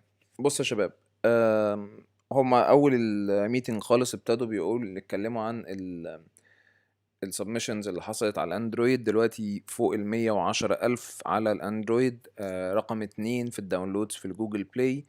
والخبر الحلو على المحفظة ان هي اتعمل لها سبميت للاي او اس، يعني قريب ان شاء الله هتطلع على الايفون. انا شخصيا مستنيها للايفون يعني. والتركيز بتاعهم كان على ال MVP، المينيمال فايبل برودكتس، التوكنز الخفيفة اللي يقدروا ان هم ينزلوها على المحفظة. دي اول حاجة اتكلموا فيها. بعد كده قالوا ان جالهم فيدباك على المحفظة ان اليوزر انترفيس ما كانش الطف حاجة، وجالهم فيدباك انه مش حلو، الناس حابة ان هو يتغير. وواضح ان هو دي حاجة من الحاجات اللي هم شغالين عليها برضو بالنسبة للمحفظة. هيغيروا في اليوزر انترفيس، او بيقولوا ان هم يعملوا ري وورك على حسب بقى نوع التغيير اللي هم يعملوه. ممكن يغيروا اليوزر انترفيس كله، شكل المحفظة يعني، او يعدلوا فيه شوية حاجات. بس دي حاجة من الحاجات اللي موجودة كشغل يعني عايزين يعملوه. بالنسبة للسؤال اللي بعديه كان بالنسبة للإكسشينج. دلوقتي جون مركز على الحاجات القانونية في موضوع الإكسشينج ده. الشغل على الإكسشينج متقسم نصين. النص القانوني ده اللي ماسكه جون السي او، والنص التاني ده اللي ماسكه رايان، النص التكنيكال. طول الميتنج كانوا بيتكلموا ان جون بيزق. جون من النوع اللي هو انا عايز الحاجة، انا بقول محفظة، بكرة الصبح يقول محفظة. رايان هو الشخص العقلاني بيقول له لا، مفيش حاجة اسمها الكلام ده، انت بتقول محفظة، عايز بكرة الصبح محفظة. لو جبت لي 100 مليون دولار هتطلع بعد بكرة برضو، مش تطلع بكرة، لان في حاجات مهما انت اديتني موارد مش هتتحل، مسألة وقت لازم تستناها. فواضح ان هم ابتدوا يعقلوا عن الهايب الزيادة بتاع احنا هنعمل كل حاجة دلوقتي وهننزل كل حاجة دلوقتي وبكرة الصبح هنبقى 1 سنت، وبقوا شغالين طبيعي زي اي عملة بتشتغل طبيعي. احنا شغالين على مشروع، المشروع بيجهز بينزل، مفيش بقى جو بكرة الصبح 1 دولار. ده واقعي. اللي كان بيتقال في الاول هو اللي ما كانش واقعي. ايه كمان؟ بس فجون بالنسبة للاكسشينج، جون شغال على الحتة القانونية، ورايان شغال على الحتة التكنيكال، وشغالين عليها هما الاتنين. وقالوا برضو ان هيعملوا ابديت للرود ماب على سيف مون ساندي اللي جاية. سيف مون ساندي اللي جاية هتبقى يوم 3 اكتوبر، احنا النهاردة 19، يعني اعتقد هتبقى اسبوعين من دلوقتي. ده بالنسبة لسيف مون ساندي والاكسشينج. الحاجة التانية اللي اتكلموا عليها هي الV2 توكن. الV2 توكن، ناس اتكلمت انت طالما كده كده هتغير في الكونتراكت. ده اللي انا كنت عايز اسال فيه، بس للاسف ما اختارنيش ان انا اشارك يعني. بس هو كانوا بيقولوا ايه التعديلات اللي هتعملوها في السمارت كونتراكت. كان في حاجتين مهمين قالوهم. اول حاجة دلوقتي ان هم عملوا احصائية، الناس اغلبيتها محدش بيحول لحد على المحافظ، يعني محدش بيحول لسيف مون، كله بيشتري ويبيع طبيعي، علشان محدش حابب ان هو يحول حاجة ويخسر 10%. فده بالنسبة لموضوع التحويل. ففي وسط الكلام قالوا ان هم بيفكروا، او حاجة من الحاجات اللي المفروض هيشتغلوا عليها، ان دي حاجة كانت مقترحة يعني، ان هيقللوا النسبة في التحويل. يعني هو في وسط الكلام قال طبعا بابا هو اللي يعرف يجاوب على السؤال ده بالتحديد، بس حاجة من الحاجات اللي على الترابيزة اللي شغالين عليها ان هم يقللوا نسبة التحويل. بيقول مثلا كان تقريبا حوالي 90% من الناس ما بتعملش تحويل، كلها بس بتبيع وتشتري. فالنسبة دي احنا واقفين علينا بخسارة ككوميونيتي، لان مفيش ريفليكشنز بتيجي. فعلشان نستفاد من كده هنقلل لهم النسبة علشان يبتدوا ان هم يحولوا، فيبتدوا ان هم يفيدوا الكوميونتي اكتر. ده في التحويل فقط، ما جابش سيرة البيع والشراء. ويعني موضوع ان هم يقللوا الريفليكشنز دي او يقللوا الفيز دي، مش بس يعني هو جاب سيرة التحويل، هو قال تحويل بس ما قالش هتبقى تحويل بس، ممكن كمان على البيع والشراء. ما قالش هتبقى بيع وشراء بس، هو ما لغاهاش برضو. فاتكلموا في التحويل ان هم 10% دي احتمال تقل، هو الرقم اللي طلع منه 2%. برضو قال ان الرقم ده مش هو الرقم النهائي، لسه شغالين على الموضوع ده بالظبط. ايه كمان؟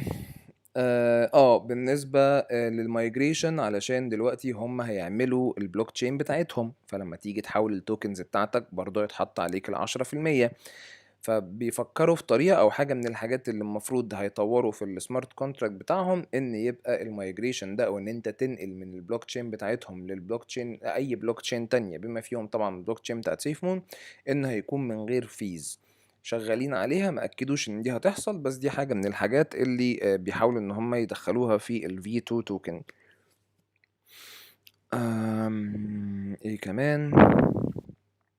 طيب دلوقتي بالنسبة للمشاريع عامة، كان راين بيقول إن المحفظة هي اللي تعتبر البنية التحتية أو أول سلمة في المشاريع بتاعتهم اللي هيبنوا عليها المشاريع التانية. يعني دلوقتي المحفظة فيها السواب، فانت لما هيبقى عندك محفظة شغالة دلوقتي عملت عليها السواب او الليكويديتي بول بتاعك انت شخصيا، هتحط بعد كده اكتر من ليكويديتي بول اكتر من عملة، هيبقى عندك decentralized exchange، منصة التداول، منصة غير مركزية بتاعتك انت محتاج المحفظة علشان تعرف ان انت تعملها. فانت ابتديت بالمحفظة او ابتديت بمعنى اصح بالليكويديتي بول اللي هو السيف مون سواب، بعد الليكويديتي بول حطيت عليه كمان او استخدمته في ان انت تعمل محفظة، بعد كده المحفظة دي هتستخدمها في ان انت تعمل منصة غير مركزية، هيبقى اكتر من ليكويديتي بول اكتر من عملة. طبعا الاول هيحتاجوا ان هم يدخلوا عملات تانية، ده اللي هم شغالين عليه بتاع الام في بي، وبعد كده يبقى عندهم اكتر من ليكويديتي بول وتبقى منصة شبه منصة لا مركزية يعني. ايه كمان؟ ده اللي اتكلموا عليه يعني، وقالوا ان هم يخلصوا المحفظة الاول، بعد كده هيطلقوا ال V2 توكن. في ايه كمان؟ اتكلموا على سيف مون ديف.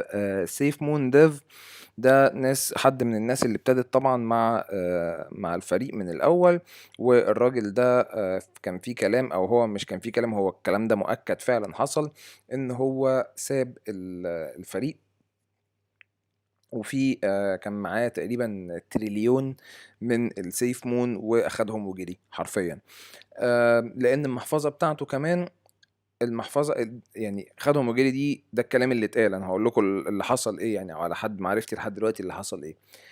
المحفظه بتاعت سيف مون ديف، عشان هو الديفلوبر اللي عمل العمله في الاول خالص، هو اللي حاطط السمارت كونتراكت الاولاني بتاع العمله، فالمحفظه بتاعته كان حاطط فيها ان هي يبقى معمول لها اعفاء من الفيز، ما بيتطبقش عليها موضوع ال10%. ده بيقدر ان هو يحول براحته، علشان لو احتاج مثلا ان هو يبيع حاجه علشان يعمل بيها دعم للعمله، كان بيستخدم ساعتها بيستخدم ساعتها المحفظه بتاعته دي. بس فالسؤال اللي اتسأل على سيف مون ديف كان بيقول، فجون رد عليه قال له سيف مون ديف هو اللي ابتدى معانا من الأول، بس سيف مون ديف مشي، وتقريبا من قبل مارس أو من آخر مارس لحد دلوقتي هو ما كانش مشارك خالص في التطوير بتاعنا، وما كانش معانا. هو مشي وما بقاش موجود، بقى بس احنا بس اللي كنا موجودين. ايه كمان؟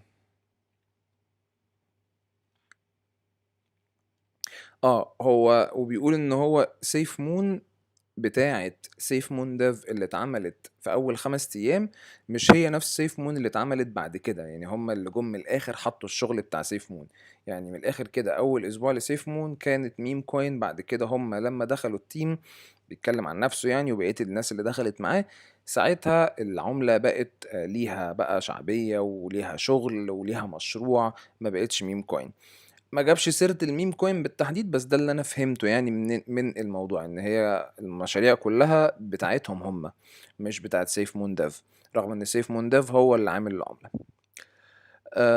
اتكلموا عن الناس اللي المفروض تحل محل الناس اللي مشيت، بالنسبة لجاك وبالنسبة لهانك.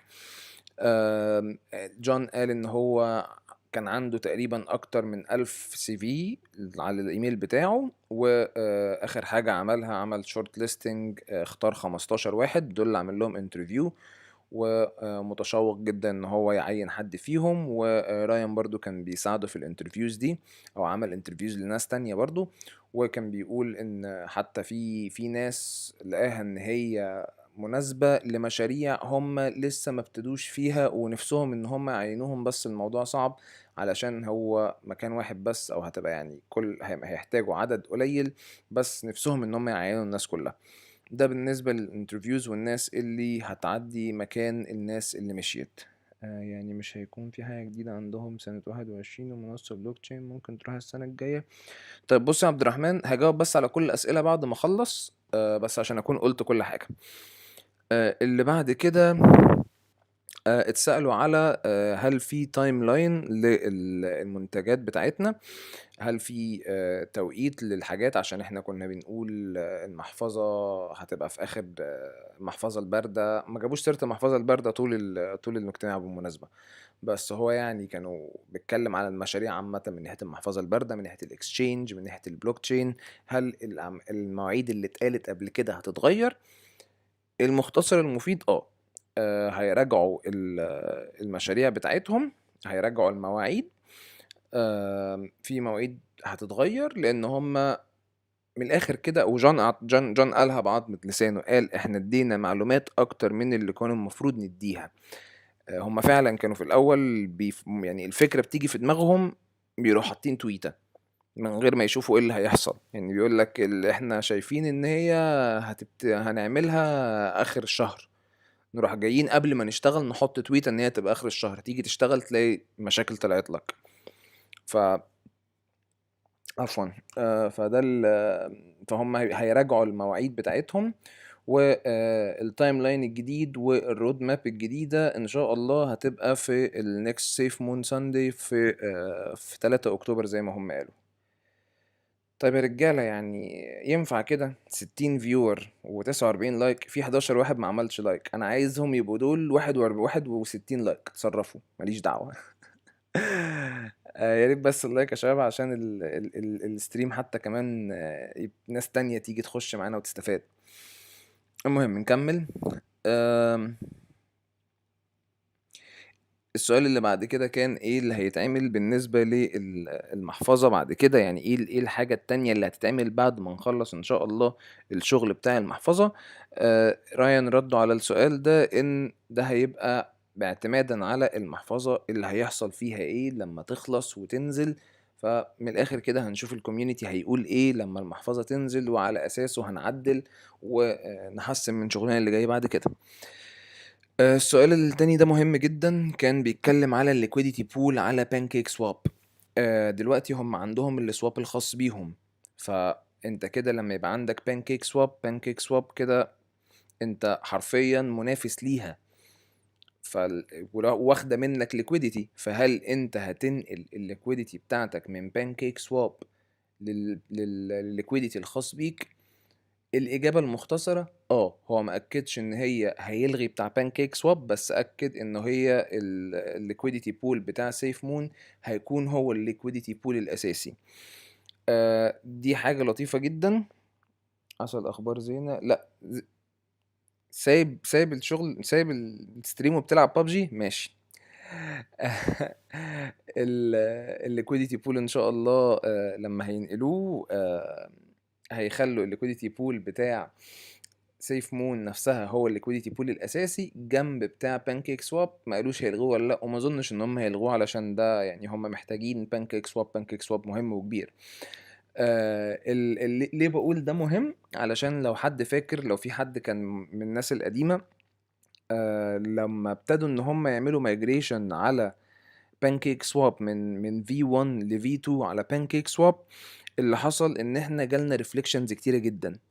فمعنى كده ان حركة زي كده لو بالذات الناس اللي محافظها تقيلة هتاخد منها ريفليكشنز حلوة. يعني حبيت بس اعرف الناس عن الموضوع ده. ايه كمان؟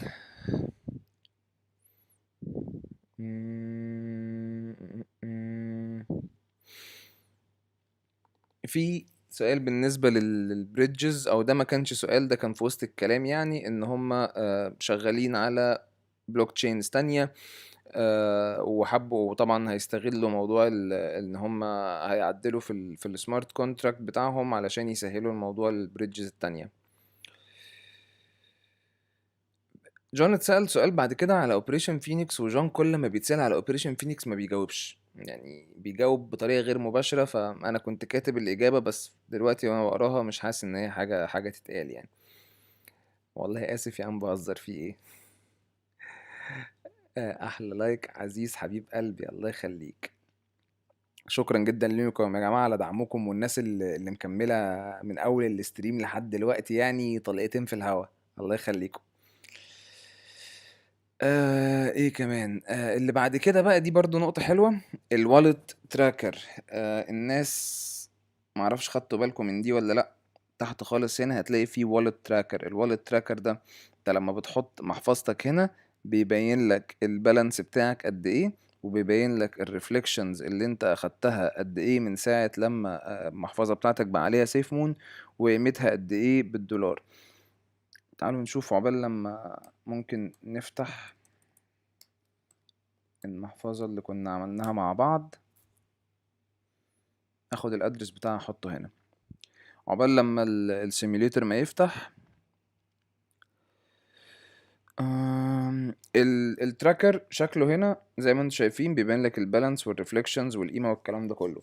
فالتحدي اللي معاهم دلوقتي ازاي يعملوا حاجه زي كده، او ازاي يسحبوا الداتا دي على المحفظه. هو كان بيقول ان انت الشغل على البلوك تشين بتحتاج ان انت يبقى فيه implementation او تبقى شغال على الحاجات اللي هي الويب 3 applications، ومن الاخر كده مش عارفين هي بتتعمل ازاي، بس بيدوروا على طريقة ان هي تتعمل باحسن طريقة. وممكن يكون هو ما قالوش مش عارفين بتتعمل ازاي، هم قالوا مش عارفين ايه احسن طريقة تتعمل علشان يبقى حاجة حلوة لليوزر وحاجة اليوزر يستفاد منها. يا رب افتكر الباسورد.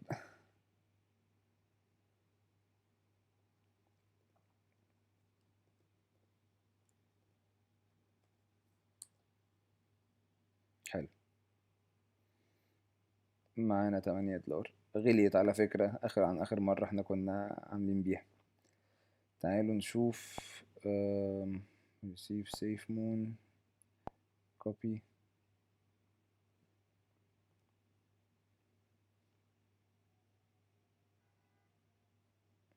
تكسفناش بقى. اهو. بس ده لو تفتكروا اللايف اللي فات اللي كنا طلعناه، عملنا المحفظة دي مع بعض واشترينا بحوالي 10 دولار. هنا ده قيمتهم دلوقتي طبعا بعد ما الفيز اتطبقت عليهم يعني والكلام ده كله. اللي معانا دلوقتي 6 دولار، واكشلي احنا اشترينا بأقل من 10 دولار. اللي معانا دلوقتي 3,963,000، والريفليكشنز اللي احنا اخدناها كانت حوالي 1000 ريفليكشن. فدي حاجة لطيفة، هم بس بيشوفوا ازاي دي ممكن تتعمل على الابليكيشن بتاعهم بحيث ان هي تطلع بأحلى حاجة. اياد كيف اعمل لايك؟ والله يا اياد شوف انت تعمل لايك ازاي يعني. عندك زرار اللايك هتلاقي ايدين كده، صباع طالع لفوق، دوس عليه. بس ده بالنسبة للوالت تراكر. سؤال تاني برضو اتسأل كان حلو قوي بالنسبة لان انت لما ننقل من V1 ل V2 احنا نحتاج نعمل حاجة ولا ايه اللي هيحصل؟ في عملات بتعمل الحركة دي فعلا، ان انت لما تنقل مثلا لو حابين ان هم يغيروا في السمارت كونتراكت، بتروح جاي مثلا باعت للديفلوبر التوكنز بتاعتك، والديفلوبر بيبعت لك التوكنز بتاعتك الجديدة بالسمارت كونتراكت الجديد. بعت لك 1000 يروح باعت لي 1000. بس دي الطريقة اللي المفروض يعني ناس بتعملها. فالسؤال هنا كان بيقول ازاي ان انت هتعمل حاجة زي كده على المحفظة. يا جدعان ما تضحكونيش يا جدعان، مش عارف اشتغل. اهلا يا اياد، اهلا يا اياد. 17 شهر خلاص. يا اياد احنا مع بعض من قد ايه؟ مع بعض من 21 شهر صح؟ منورنا يا عم اياد، الله يخليك. اهم حاجه ما تنساش اللايك. ها، دعمكم يا شباب مهم، عايزين لايكات، عايزين الاستريم يكسر اليوتيوب. جون بقى كان رده على موضوع ان ال V1 وال V2 توكن ده هيعملوا فيها ايه. ما قالش ان هما مش هيعملوا الحركة دي، بس قال احنا عايزين تبقى الموضوع ابسط حاجة ممكنة، ودايما بندور على السهولة للكوميونتي بتاعنا، فهنخليها حاجة وان كليك على قد ما نقدر، ان الكاستمر بتاعنا او اليوزر يعمل حاجة واحدة بس علشان ينقل من V1 ل V2. ما قالش تفاصيل وما قالش هتتعمل ازاي. جون عامة يا جماعة يعني راجل دبلوماسي قوي في كلامه، وبيعرف يحور في الكلام. هو شاطر بمعنى اصح في الكلام، خلينا نقول كده هو شاطر في الكلام. ف ممكن يقول هنخليها وان كليك، فعلا هي هتبقى وان كليك بس هيطلع عينك عشان تعملها. مش بقول ان ده اللي هيحصل، انا معرفش، هو اصلا كده كده الحتت دي كلها تكنيكال، واصلا مش بتاعت جون، هي بتاعت بابا. بس ف جون ده الكلام اللي طلع منه، ان هي تبقى حاجة وان كليك، ممكن تبقى وان كليك بس هتبقى مش وان كليك سهلة يعني. هنشوف كده كده، لسه ما نعرفش تفاصيل كتير. أم... معلش يا رجالة، الكلام فعلا كتير على الشات، فخلاص قربت اخلص واخش على الاسئلة اللي على الشات دلوقتي على طول. السؤال اللي بعد كده كان ليه علاقة بالبلوك تشين. دلوقتي حد سألهم انتوا هتبتدوا البلوك تشين على تيست نت بعد كده تنقلوا على مين نت. كان راين اللي رد على السؤال ده، راين وجان. قالوا ان هم اول حاجه طبعا هيبتدوا على تيست نت، لازم يبتدوا على تيست نت، بعد كده هينقلوا على مين نت، وكل المنتجات بتاعتهم في المستقبل بعد كده لازم يعملوا لها تيست الاول على تيست نت، بعد كده بيتا، بعد كده ينقلوها على يعني بعد كده وهي لما بعد ما تتنقل على المين نت هيبقى في بيتا، بعد كده البابليك ريليس. ده الخطه بتاعتهم. بالنسبة السؤال اللي بعد كده كان بالنسبة لل NFT button، لزرار ال NFT. زرار ال NFT مش موجود على المحفظة.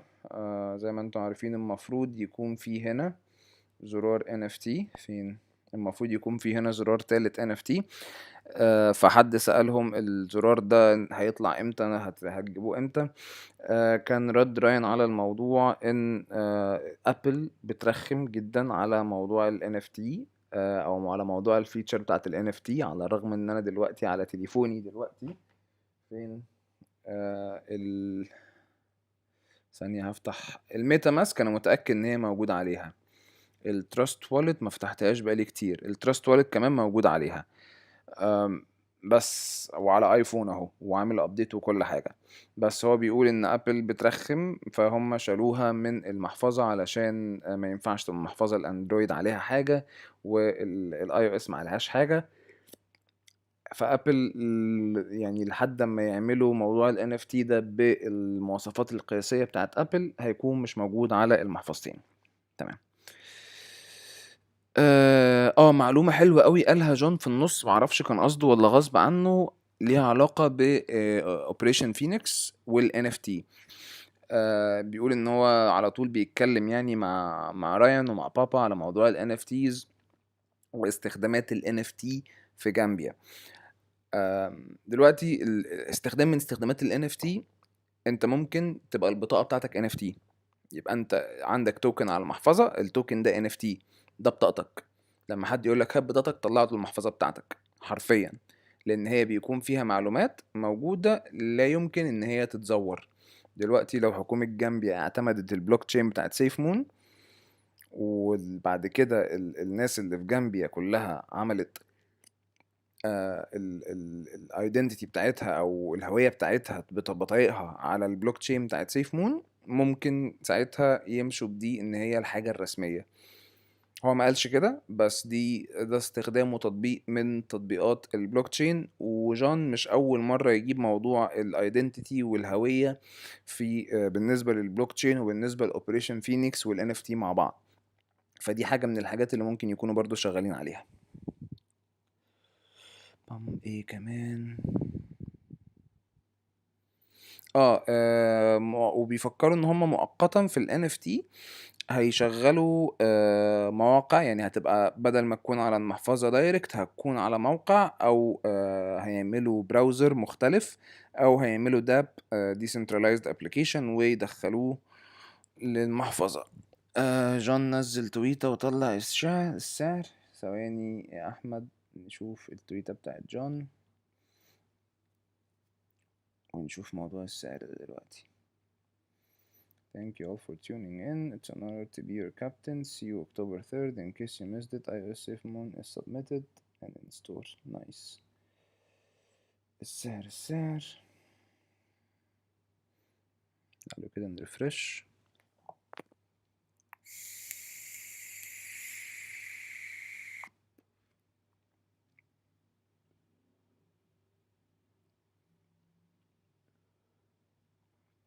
هو السعر طالع من قبل التويتة. تعال نشوف لما ممكن يكون برضو كوين ماركت كاب مش ابديتد.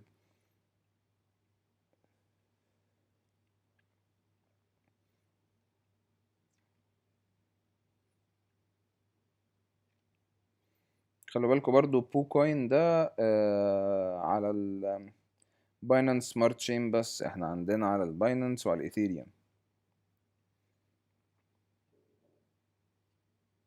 خلينا نشوف السعر كمان شويه يبقى شكله عامل ازاي، ممكن يكون الحاجات دي مش ابديتد. المهم تقريبا دي كانت اخر حاجه. يعني الحاجه اللي بعد كده ان كان اخر تعليق خلاص هم بيقفلوا بعد موضوع ال NFT ده، ان تركيزهم دلوقتي هيكون على ال MVP المينيمال فايبل برودكتس، المنصات او العملات اللي هيعرفوا ان هم يعملوا لها ليستنج عندهم على المحفظه علشان تبتدي المحفظه يبقى ليها استخدامات اكتر. والنقط الأخيرة اللي اتكلموا فيها الأندرويد والت خلاص طلعت أكتر من 20,000 ريفيو، وال20,000 دول تقريبا كلهم 5 ستار، والاي او اس خلاص سبميتد، وال AMA القادم 3 أكتوبر. وقال final times to be released soon. مش عارف قصده ايه final times to be released soon، يعني هل قصده بيتكلم ان هي ممكن ما تبقاش 3 اكتوبر، ممكن تبقى مواعيد تانية بالنسبة لل AMA، مش متأكد يعني. بس اعتقد ان هو كان بيتكلم على المشاريع، لان هو في 3 اكتوبر المفروض هيبتدوا ان هم يناقشوا التايم لاين والرود ماب، خطتهم في المرحلة اللي جاية هتبقى عاملة ازاي. تمام. انت شغال فيب؟ تعالى خد لك نفس يا اسلام. تمام. نبص بقى على الأسئلة. ثواني يا شباب، احنا وقفنا لحد فين؟ عم اياد اهو اللايك. احلى مسا عليك يا عم اياد. 16 شهر. هلا ابو حميد، هلا ابو حميد، هلا ابو حميد. انا كان همي اسأل سؤالين. ليش ما يطوروا عملتكم لتتماشى مع ال NFT؟ لو قصدك على عملة سيف مون نفسها، ليش ما تتطور عشان تتماشى مع ال NFT؟ هو ده اللي هم شغالين عليه، او هو المفروض ده حاجة اوريدي من المشاريع بتاعتهم يعني. فان شاء الله هنعرف اكتر لما يتعمل لانش للمحفظة حتى بشكل ال NFT، علشان نشوف شكل ال NFT بتاعهم عامل ازاي. لو حد قدر ان هو يجرب المون كرافت، عشان انا يعني ما بعرفش حتى اخش على ماينكرافت. لو حد قدر ان هو يجرب مون كرافت، المفروض ان فيها شغل NFT، فانا ما دخلتش صراحة، فما اعرفش. بعد كده بس يا فن انقطع البث. ده لما البث خلص. بس يا خالد لازم يظبطوا برضو موضوع الريفليكشن، مختلفين عن بعض جدا. يعني سيف مون والد زي التراست والد، بينما البيت مارت تقريبا الضعف. هي مش سيف مون والد زي التراست والد، هي سيف مون والد زي اي محفظة لا مركزية. هي سيف مون والد دايركت على البلوك تشين. لما بتعمل سيرش على البي اس سي سكان بتطلع الحاجات بتاعت السيف مون والد بتاعتك. بس بيت مارت هوت والد، فالمحفظة شخصيا كبيرة، فبتاخد من نسبة الريفليكشنز للأسف. علشان كده الريفليكشنز اللي بتبقى موجودة على الناس اللي بتاخد البيت مارت بتاخد أكتر للأسف. هو فعلا اتكلم في الموضوع ده، بس كان في الموضوع ده زمان، ما اتكلمش فيه في السيف مون ساندي ده، في الاي ام اي ده. ما جابوش سيرته تاني صراحة، او انا ما سمعتش عنه تاني. يعني لو في ابديتس تانية انا ما اعرفهاش صراحة يعني. ويا رب ممكن تكون حاجة من الحاجات اللي شغالين فيها برضو في الفي 2، بس ما اتكلموش عنها. هلا يا درش حبيبي يا درش. هوش كان يقصد بتوربينات الرياح؟ انا مش عارف، ما سمعتش توربينات رياح، يا ريت توضح لي. رجع خلاص البث شكله انقطع عندي. هو فعلا كان قطع عندك. I can't move my safe moon from wallet. طيب ما تقولي، طيب انت عايز تنقلها ازاي؟ عايز تعمل ترانسفر، ولا حابب ان انت تعمل import للمحفظة؟ ولو حابب تعمل ترانسفر، كده كده اعمل حسابك ان هيتطبق عليك ال10%. فهمني اكتر ايه المشكلة اللي بتواجهك، وان شاء الله اقدر اساعدك، او على الاقل احاول يعني. الفريق لسه نايم تحت البطانية وبياكل ملوخية في الجمعية. يا سلام عليك، شاعر يا درش، شاعر يعني. يا بختهم، انا مش عارف اكل ملوخية يا عم، بختهم. اياد صحيح، مش فاكر. صحيح ده كان على ايه يا اياد؟ مش فاكر والله، معلش كنت مركز ساعتها وانا بتكلم. سيد احمد منور، او احمد منور. سيد احمد منو، ابو احمد منو، درش منور، ابو مالك منور. كلكم منورين يا شباب. بيجي انك مركز في عملة واحدة ومش بتفتي في اي حاجة وكل حاجة زي الناس التانية. الله يخليك، انا بحاول على قد ما اقدر فعلا ما افتيش يعني. انا ناس كتيرة بتقول لي العملات التانية والاكس ار بي ومش الاكس ار بي، الكاردانو مش الكاردانو، انا اعرف عنهم معلومات عشان انا شخصيا مستثمر فيهم، بس مش مخول ان انا اتكلم عنهم. ان انا ما احبش ان انا لما حد يسألني حاجة ما اعرفش اجاوب. طبيعي ان انا مش هعرف كل الاجابات، بس على الاقل هعرف ابحث واجيب اجابه. بس لو حد سالني مثلا في الكيسز بتاعه الاس اي سي مع الريبل مثلا، ده انا اقعد بقى راجع ملفات قضيه بقالها شغاله بقالها سنه، مش هعرف مش تخصصي، فمش هفتي فيها يعني، على سبيل المثال يعني. بحاول على قد ما اقدر والله يعني.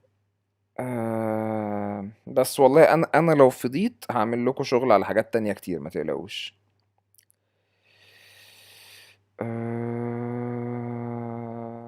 حسين حمدو حبيب قلبي، احنا شباب السيف مون تو ذا مون، يلا بينا تو ذا مون. هل نطبق حكمة المتداولين يشتري عند الإشاعة وبيع عند الخبر أو العكس؟ ثانية واحدة جو، انت قبل بس ما اجاوب على السؤال بتاع زناتي مستا جو، انت قصدك اني فض جو؟ انا بنشرش فض على اي عملة انا يعني، وعلى الاقل بحاول لو في اخبار نيجاتيف بضطر ان انا اقولها، بس ما بقولش فض. أم... يا ريت تكتب لي في التعليق بس يا جو ايه قصدك ايه على الفاضل اللي انا قلته، لو قلت حاجة غصب عني اوضحها. أم... ايه كمان؟ هل نطبق حكم الدولين اشتري عند الاشاعة وبيع عند الخبر او العكس؟ دي على اي عملة في الدنيا، سيف مون بقى او ده طريقتي انا الشخصية. لو انت يعني كل واحد وليه طريقة برضو. انا لما باجي بشوف ببيع او بشتري ببص على ده الاول.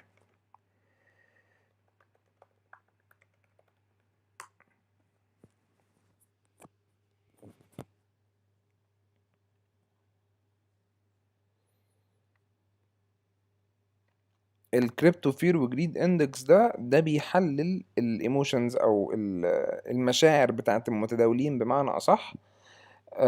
وبيحلل الفوليوم وطريقة البيع وطريقة الشراء علشان يشوف احنا في مرحلة عاملة ايه من السوق. هل الناس خايفة، هل الناس طماعة، ولا الناس اتجاهها ايه بالنسبة للسوق. فالاسبوع اللي فات كان في خوف. اعتقد السعر كان الاسبوع اللي فات برضو ما كانش لطيف. هي دي على البيتكوين، بس طبعا البيتكوين هو اللي بيسوق السوق يعني. ف... فطبيعي ان انت تقراها على السوق كله. الوقت اللي احنا فيه دلوقتي ده نيوترال محايد. الفير جريد اندكس 53%. انا كخالد لما بشتري حتى ما بشتريش في الفير، بشتري في الاكستريم فير. اكستريم فير ده الناس بتبتدي تبيع بخسارة، فتبتدي انت لما تشتري هتشتري بأرخص حاجة موجودة. واول لما يوصل هنا، اول لما يوصل لمرحلة الجريد زي ما قالي فجأة في الشهر اللي فات بعد ما نزل جامد، هنا تبتدي مرحلة تحقيق الارباح. من اول الجريد. طبعا الاكستريم جريد لو وصل الاكستريم جريد ده انت كده فلوس في كل حتة. طبعا دي اللي هي خلاص بتكون العملة الناس بتشتري ومحدش بيبيع، فهتقعد تشتري تشتري تشتري لحد لما حد يجي يعمل دمب عليك، هتروح الناس كلها ماشية وراه. فاول لما تبتدي تكسر الجريد نبتدي نتكلم في بيع. ده بالنسبة لي، دي طريقتي فانا النيوترال ده انا دلوقتي حاليا، انا لو معايا دولار مش هشتري بيه. انا بالنسبه لي كخالد محقق اهداف شراء واهداف بيع في عملات كتيره، وفي كل العملات اللي انا شاري منها يعني. وعلى باينانس حاطط ليميت اوردر، ليميت باي، وليميت سيل، ومستني وقاعد بتفرج على السوق. ما بخشش في اي حاجه من غير ما افكر، الا لو لقيت عمله وقعت جامد، عمله قويه وقعت جامد ممكن اخش اشتري منها. بس يعني بنسبة كبيرة جدا طول ما السوق عن النيوترال ده انا قاعد ما بعملش حاجة، قاعد بتفرج بس، ولا بشتري ولا ببيع. الحكمة دي تنطبق على كل المتداولين، على كل العملات وكل حاجة زيناتي يعني. حرقت البود من اول اللايف. هو فين اصلا؟ والله وقع مني مش عارف راح فين.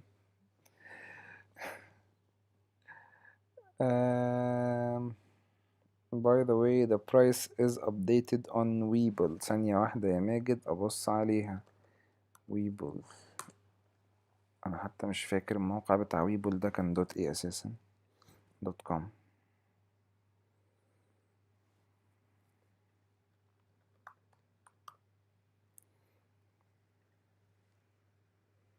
هو واخدها من بيتفينكس يعني. 177. نايس. كوين ماركت كاب ايه طيب؟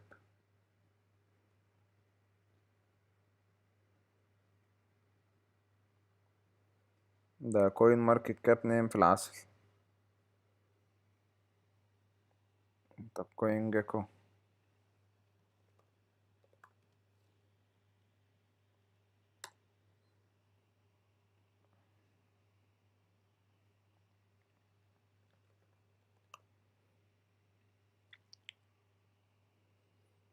كوين جاكو برضو متأخر. مش عارف بقى، انا كده اشك في ويبول على فكرة، لان السعر اللي هو جايبه عالي جدا عن بقية المنصات يعني. غريبة.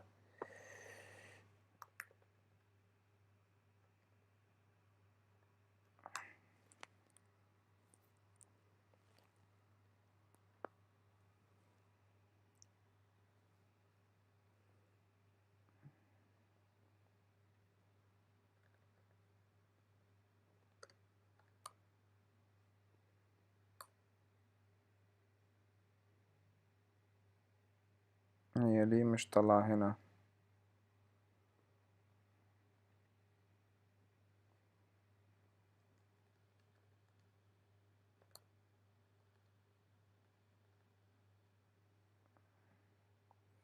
مش عارف صراحة، انا ما بستخدمش المنصة دي، مش قوي فيها عشان ما اكدبش.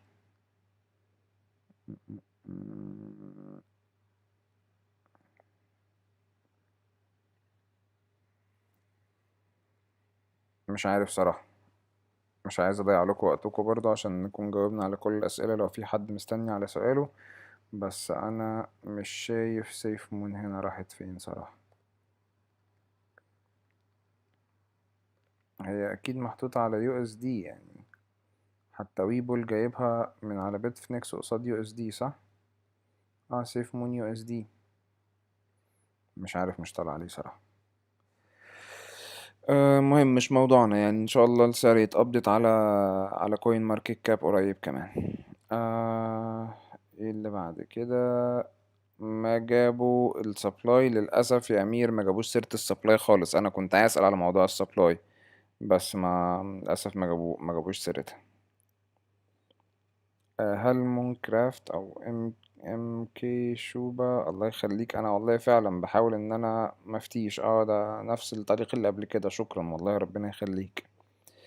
هل مون كرافت داخل لعبة ماينكرافت؟ على حسب فهمي يعني انت المفروض بتقدر ان انت تكوبي ده اللينك ده اللينك بتاع السيرفر بتاعهم، وبتكونكت على المون كرافت، او بتكونكت باستخدام اللونر كلاينت ده. بتداونلود اللونر كلاينت عندك وعلى حسب السيستم بتاعك، وبتكون لو انت عندك ماينكرافت بتقدر ان انت تكونكت باستخدام اللونر كلاينت ده بالنسبة للمونكرافت. ايه كمان؟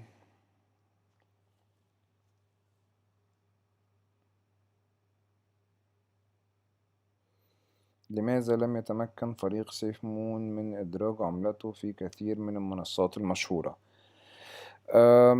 مش عايز أفتي، معرفش ايه السبب صراحة. هم ما أعلنوش عن أسباب، بس حاجة من الحاجات اللي جابوا سيرتها أكتر من مرة إن في منصات كتيرة بترخم في موضوع التوكنومكس.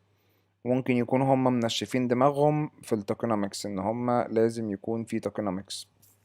بس هم ما قالوش السبب صراحة. ده السبب اللي انا متخيله.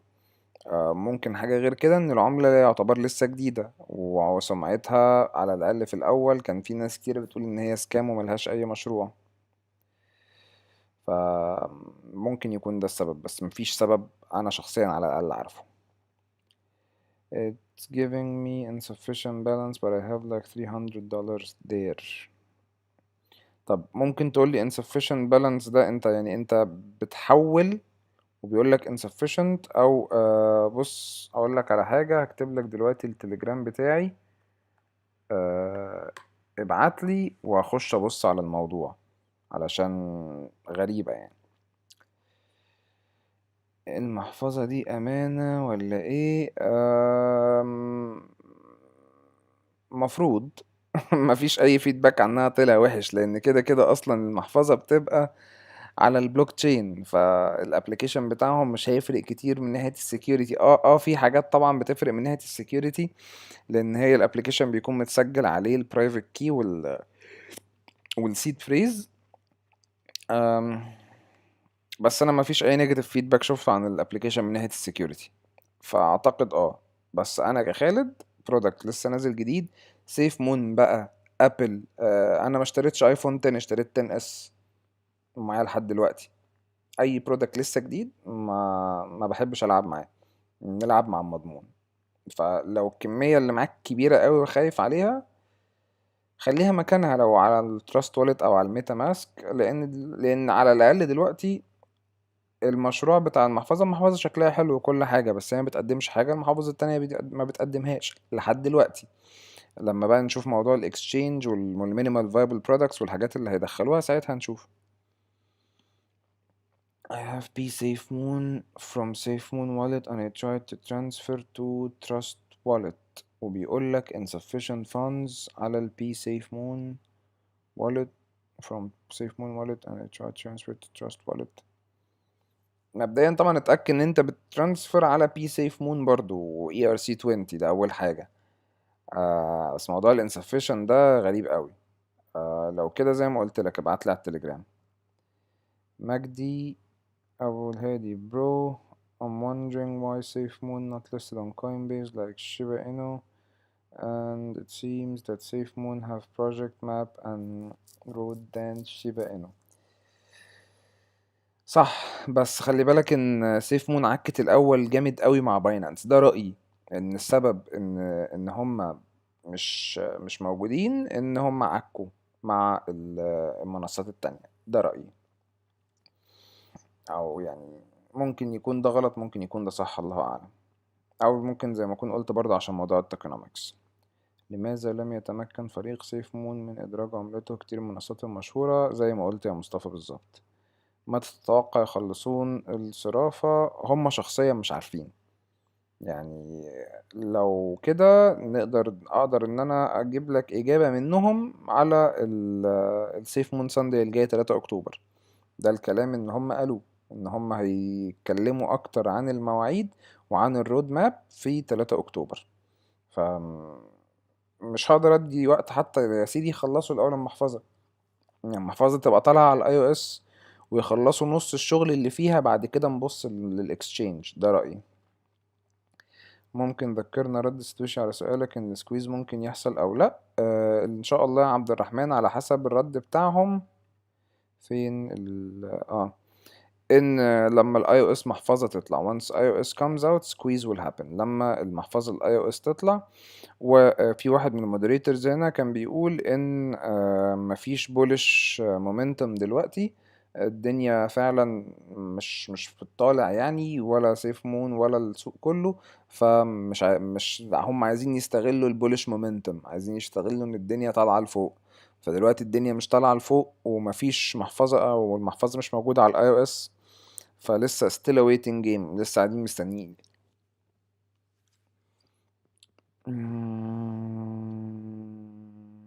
في ايه كمان شباب في جروب تليجرام خاص بأستاذ خالد جروب مفيد. الله يخليك يا اسلام فعلا يا شباب اللي حابب ان هو ينضم لنا على جروب التليجرام احنا على طول مع بعض هناك يعني. I'm always trading on Webull. ماجد انت trading safe moon على Webull علشان انا مش شايف تريد، انا شايف نيوز. انا صراحة ما اعرفش، انا بستخدمش ويبول عشان عارف ان ويبول ده اصلا بتاع ستوك، مش بتاع كريبتو، ولا ايه؟ صلح لي. ما هو بص، اول حاجة فتحت ستوك، ابل وناسداك ومش عارف ايه، ستوكس في كريبتو، بيبر تريدنج، ده فوركس صح؟ الله اعلم صراحة. لا ابل ما اظنش ان ده فوركس.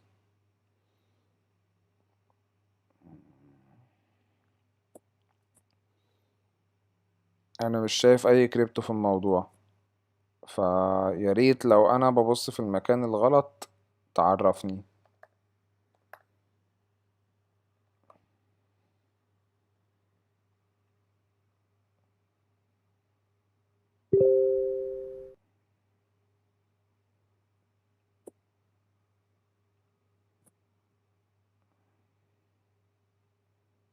مم،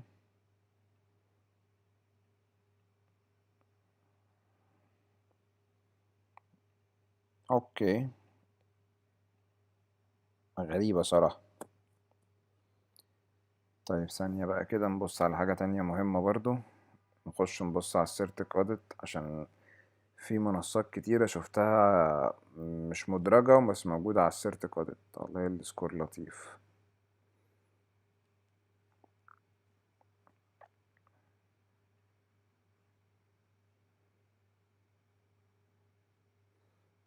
دي كوين ده موجودة.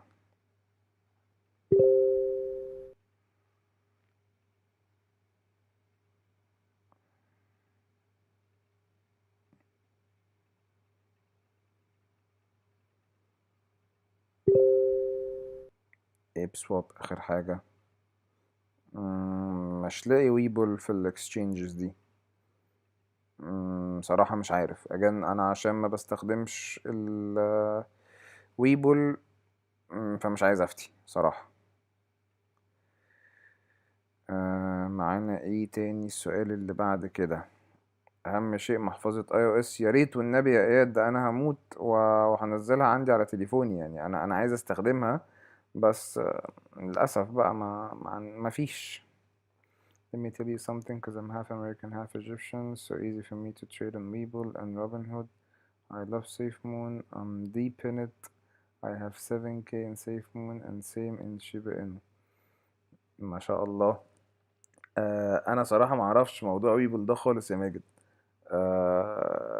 يا ريت لو تأكد لي انت، يعني انا اشرح لي ازاي، او يعني مش عارف. ممكن برضو تكلمني على التليجرام، او if you only American you can check cause you have to have social security number. اوكي، ممكن صح كده. اوكي كده اوكي. يعني ويبل ده انا عارف ان هي منصة امريكية، بس ما كنتش عارف ان هي للامريكان بس. اوكي تمام، خلاص كده كده الرسالة وصلت. خلاص كده ما تغلبش بالك بقى، ما تشغلش بالك. تمام. هشتري ايفون 13 برو ماكس عشان محفظة السيف مون. اشتري لي معاك واحد بقى يا اياد. تتوقع نوصل 1 سنت السنة القادمة ولا صعب؟ صعب، يعني لو هنبقى واقعيين صعب. السنة القادمة ايه اللي ممكن يحصل؟ بس على اخر السنة القادمة ممكن اقولك هنبقى مثلا 0-1، او 3-5، 3-7. ده كده كمان دي حاجة متفائلة. ده خلي بالك انا مش عامل حساب الكونسوليديشن اللي بابا قال عليه. يعني لو قلت عن كده الله اعلم، ممكن تقل عن كده. اغلب الناس ودها 3 اصفار. الله ينور عليك يا اياد، انت جايبها من على طرف لساني والله. من غير ما اشوف انا تخيلت الرقم ده فعلا. 3-5 على السنة الجديدة، ده رقم مقنع جدا بالنسبة لي. ده رأيي. 3-5 ده كده مش رقم مقنع، ده كده رقم متفائل كمان، مش بس رقم مقنع يعني. تمام. شباب اللي ما عملش لايك يعمل لايك علشان نكمل الاستريم. انا لسه مش عايز اقفل، انا قاعد معاكم، واللي عايز يسأل اي حاجة احنا قاعدين مع بعض يعني. شوفوا، والناس حتى كمان في حد بعت حاجة على التليجرام. استنى. اه سعيد بعت على التليجرام. ثانية واحدة يا سعيد، بص لك على التليجرام. talk to me after the meeting on YouTube. تمام ماشي اوكي. المحفظة هتنزل امتى iOS؟ مقالوش للأسف، مقالوش لسه مقالوش هتنزل امتى iOS. بس قالوا ان هي اتعمل لها submit. طالما اتعمل لها submit الله اعلم امتى، بس جون في وسط الكلام قال يا اما يوم يا اما اسبوع يا اما الله اعلم امتى. اول لما تنزل هنعرفكم. بس فتعالوا نبص على السعر مع بعض.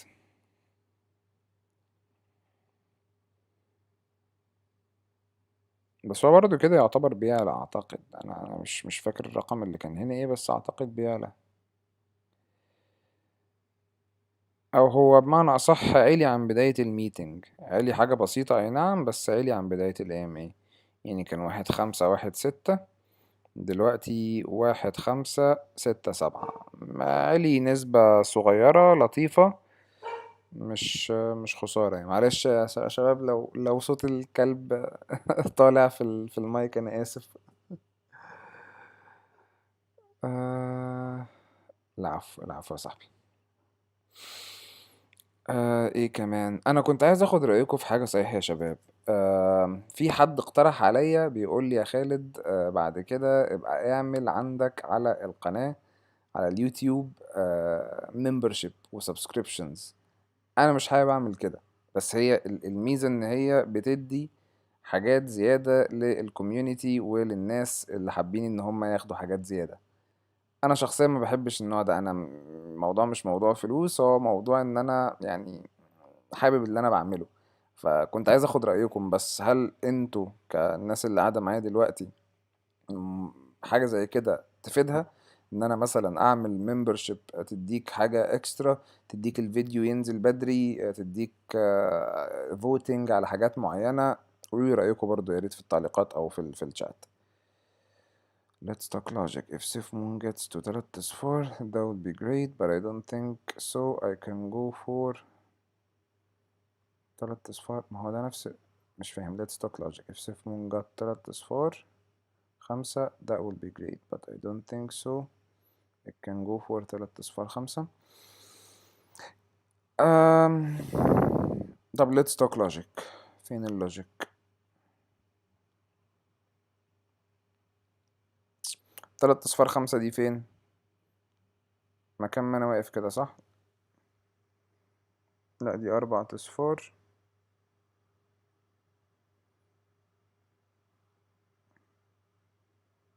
ثانية معلش أنا عينيا باظت. 1 2 3 4 أصفار 1. طيب يعني هي دلوقتي 4 أصفار ده الأول تايم هاي بتاعها. ساعتها كان الماركت كاب 4 مليار تقريبا صح؟ هلاقيه موجود هنا ولا مش هلاقيه موجود؟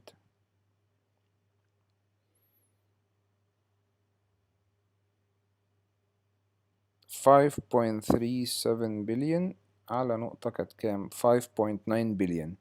دي أعلى نقطة وصلت لها كان تقريبا 6 مليار. طيب في الفترة دي اللانش بتاع المحفظة اتعمل، حرقوا 300 مليار 300 تريليون مبدئيا. من ساعة اللانش بتاع المحفظة لحد دلوقتي اتحرق قد ايه؟ هتيجوا نشوف. اوبس سوري.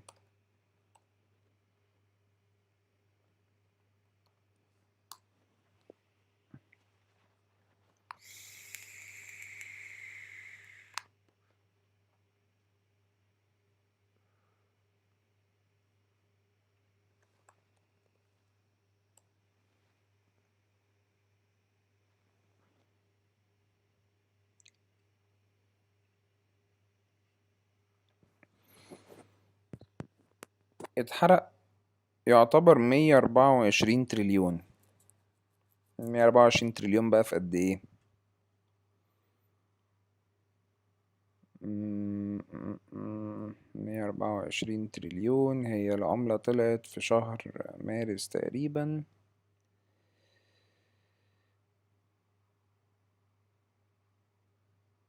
في شهر مارس تقريبا، يعني من مارس لسبتمبر 6 شهور. في 6 شهور حرقت 100 كام احنا قلنا 100 كام 124 تريليون في 6 شهور. طيب مع العلم ان كان في فوليوم خرافي هنا في الحتة دي، يعني في فوليوم هنا كان 418 و318، ودلوقتي الفوليوم بتاعنا 7 و6 مليون.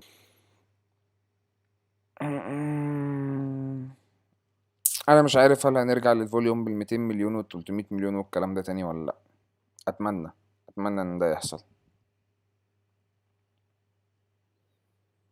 لو قلنا بنفس الفوليوم في السنة، هل ينفع ان انا اجيب بالسنة الفوليوم كله كان قد ايه ولا ما ينفعش؟ مش متأكد صراحة. بصراحة مش متأكد. فين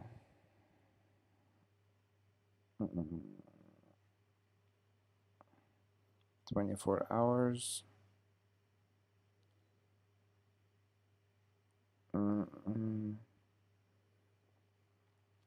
لو قلنا ان الفوليوم فضل هو او بنفس ال6 شهور دول كملوا كمان، يعني كمان سنة هنحرق 250 تريليون كمان. يعني السبلاي بتاعنا هيبقى، قول زود على هنا، هيبقى 124 مرتين يعني 250 يعني 675. قول 600 هيبقى 400 تريليون. 400 تريليون لو المشاريع نجحت هنقول ان الماركت كاب هيوصل، خلينا نقول 4 تريليون، سوري 4 مليار. يعني تريليون ده كام صفر؟ احنا قلنا 400، ادي كده 400 مليون، مليار، تريليون على 4 مليار.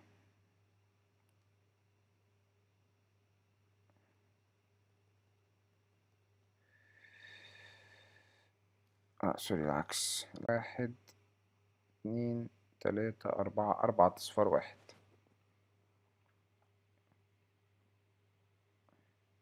احنا بقى كنا بنتناقش على كام اصلا؟ احنا كنا بنتناقش على 3 اصفار 5.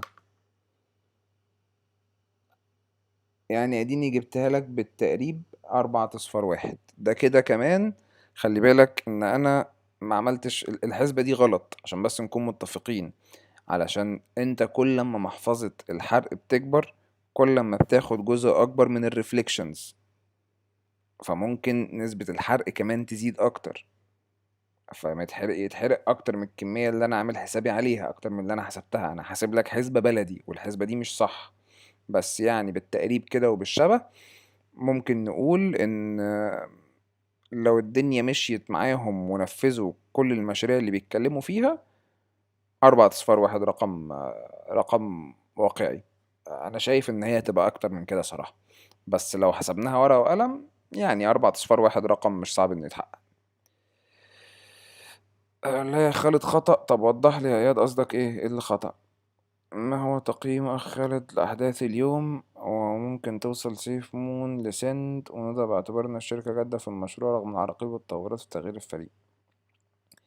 تقييمي لأحداث المشروع النهاردة بوزيتيف. يعني لو هقول مثلا بوزيتيف قصاد النيجاتيف، مفيش نيجاتيف تقريبا. يعني أنا مش متخيل إن في نيجاتيف. اللي سمعته كله تقريبا كان بوزيتيف. النيجاتيف الوحيد ان في الحاجات هتتأخر، بس انا شايف ان دي اصلا في رأيي بوزيتيف. ليه في رأيي حاجة زي كده بوزيتيف؟ لان هم كده شغالين بجد. فكرة هوبا هيصة قومة وقلبة بكرة الصبح بقينا ب$1 دي مش حقيقية. فانا من اول وانا بعمل فيديوهات والناس بتسألني امتى $1، بقول لهم يا جدعان اقلوا الكلمة $1 بالسبلاي ده ازاي؟ فده كلام واقعي اكتر، اللي هم الخطى اللي هم ماشيين بيه دلوقتي في رأيي خطى واقعية اكتر. رابط التليجرام لو سمحت، عينيا الاتنين، ثانية واحدة. فين التليجرام بتاعنا؟ التليجرام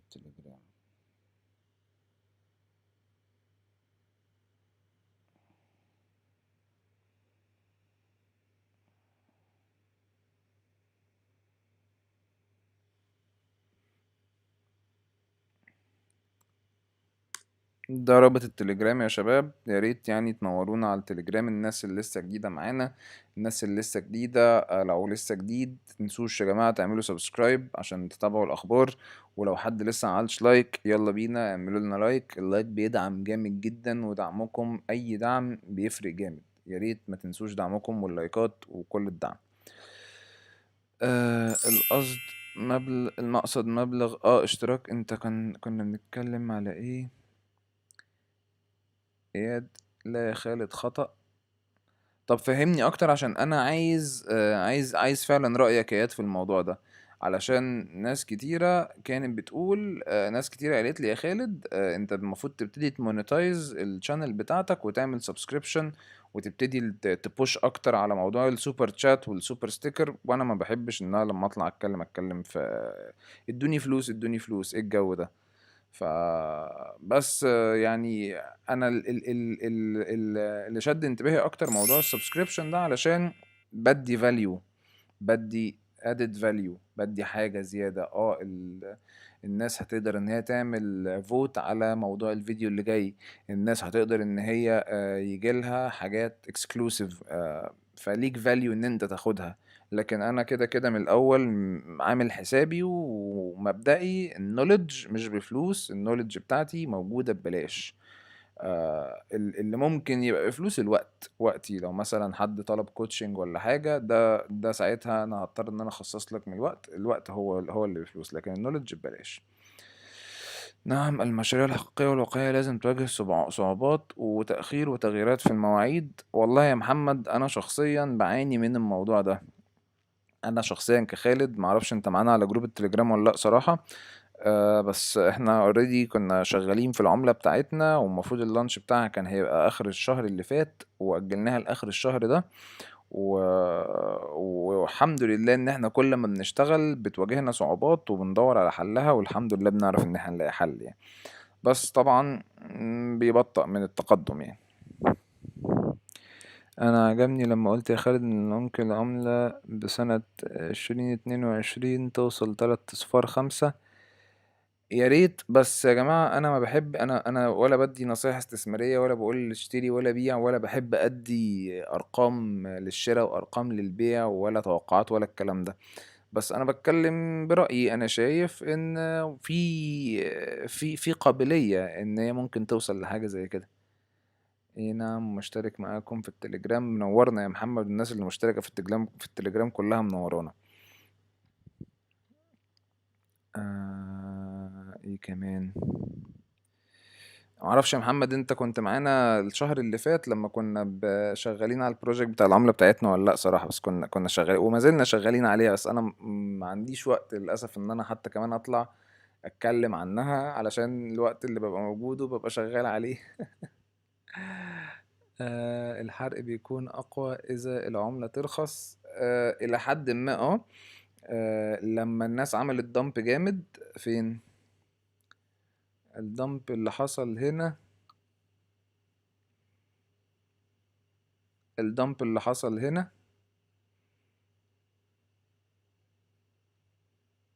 ده هنا 10 مليون، 11 مليون، 20 مليون. الدبل، الفوليوم عالي الدبل، و22 23 ومكمل لحد ما وصل ل40 مليون أو 37 مليون، وفضل فترة طويلة بعد كده خف تاني.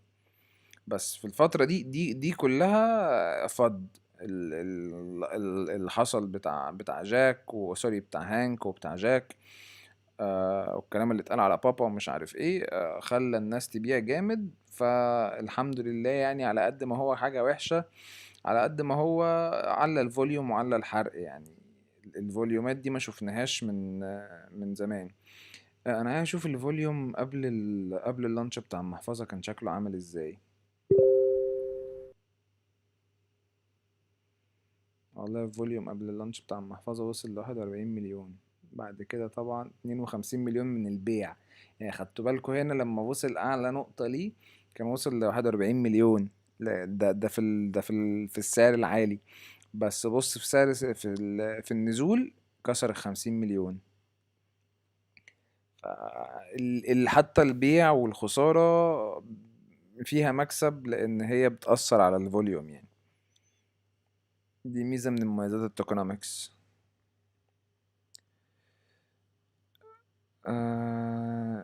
إياد ليس الآن. أنا رأيي كده والله يا إياد. يعني أنا عشان كده ما بطلبش حاجة وما بعرضش على حد حاجة يعني. بس في ناس الحمد لله بتدعم. انت من اول الداعمين يعني، انت اول حد تقريبا دعم. ف يعني الدعم ده بيفرق معايا فعلا، وبيفرق معايا كمان نفسيا، لان انا الشغل اللي انا بتعبه للناس ده الناس بتستفاد منه يعني او مبسوطة بيه. اي نعم. الحرق بيكون اقوى اذا العملة ترخص. تمام. I just sent you a screenshot for SAFEMOON Telegram from Webull. ثانية واحدة أبص عليها دلوقتي. طب أنت بعتها لي برايفت ولا بعتها لي على الجروب؟ تعال نبص على الجروب. بعتها على الجروب.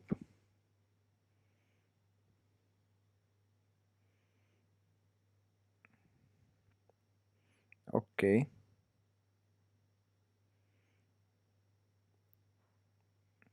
طب ليه مش محطوطة تحت الاكسشينجز اللي محطوطة عليها سيف مون على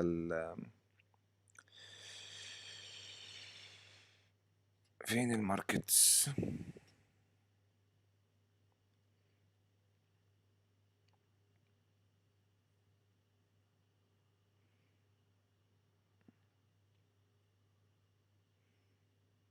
والله غريبة.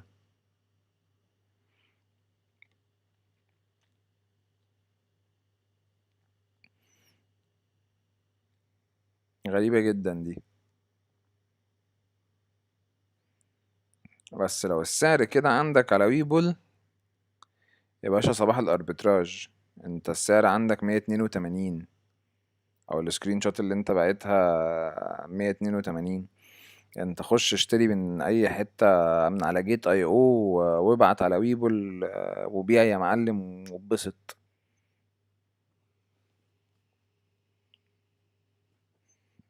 يعني انا لو مكانك انا هعمل كده. انا اخش من على جيت اي او. اعتقد جيت اي او كده كده ما بتطبقش عليه ايكونومكس، وعلى ما اعتقد ويبول برضه مش هيطبق عليه ايكونومكس.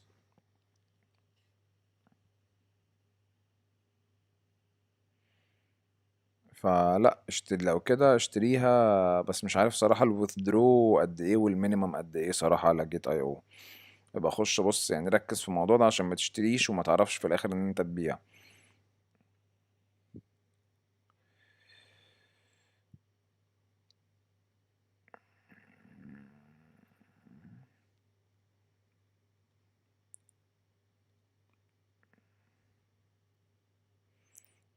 لا مش قصدي نصيحة استثمارية هتناقش. اه يا مارك، انا عارف، انا فاهم والله يا مارك، انا عارف ده قصدك. وانا ده اللي بيخليني وده اللي بيشجعني ان انا اطلع اتكلم مع الناس. انا مش قصدي حاجة، انا بتكلم علشان الناس اللي ما تعرفش والناس الجديدة اللي معانا بس مش اكتر.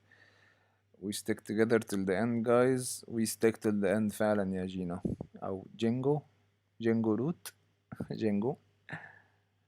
لماذا فريق السيف مون لا يشبك مع الشراكات ويكسب أصحاب منصات على سبيل المثال باينانس؟ باينانس معرفش انت حضرت الفترة اللي كان فيه حرفيا فيلم هندي، كان فيلم تركي، مسلسل تركي كمان، ما بين باينانس وسيف مون. كل شوية باينانس هتتحط على سيف مون، لا سيف مون مش هتحط، سوري سيف مون هتحط على باينانس. بعد كده انتوا ليه مش عايزين تحطونا على باينانس؟ ويطلعوا يهاجموا سي زي ويعملوا فيديو بيهاجموا بي سي زي. ف باينانس هم لو ما اتعمل لهمش بلاك ليست، لان سي زي قالها بطريقة غير مباشرة قال العملات اللي هي بتستفزنا بالطريقه دي احنا بنعمل لها بلاك ليست. ما جابش سيره سيف مون، بس هي كان ساعتها في الفتره دي سيف مون هي اللي بتستفز. اللي هو من الاخر كده ما تحاولوش تلووا دراعنا بشويه الماركتنج اللي انتوا بتعملوه.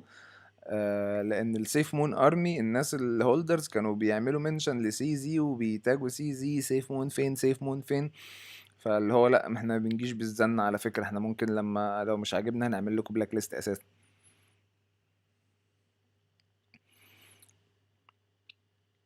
قال لك شغلة خالد الله يرزقك ويوفق حسناتك. الله يخليك يا مارك، والجنة انك عم تفيد ناس كتار. يمكن مو مقدر انت قديش كمية الامل تعطيها لنا اياها الاضافة للمعلومات والعلم يا مارك. طب انا مش عارف ارد. انت الله يخليك. هي دي الحاجات على فكرة اللي مخلياني اهو قاعد دلوقتي.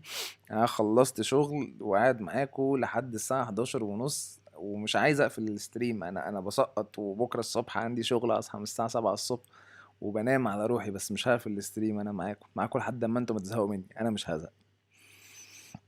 She's already on waiting list on Webull soon Robin Hood guys. يا ريت يا ريت والله.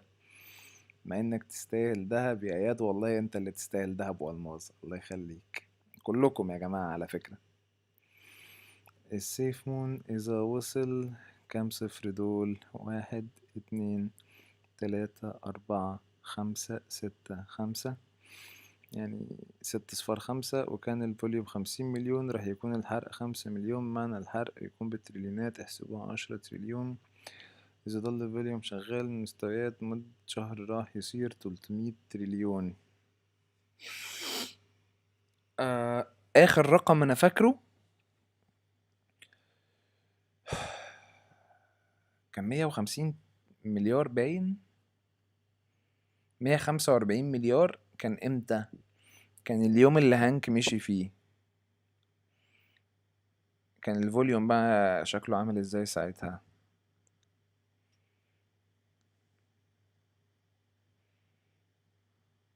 يعني كان فوليوم 22 مليون. ما كانش ضخم، ما كانش ضخم قوي. والفوليوم كان والحرق كان 150 مليار لو انا فاكر صح. صراحة انا مش متأكد من الارقام. عفوا معلش، مش متأكد من الارقام دي بس بالتقريب يعني.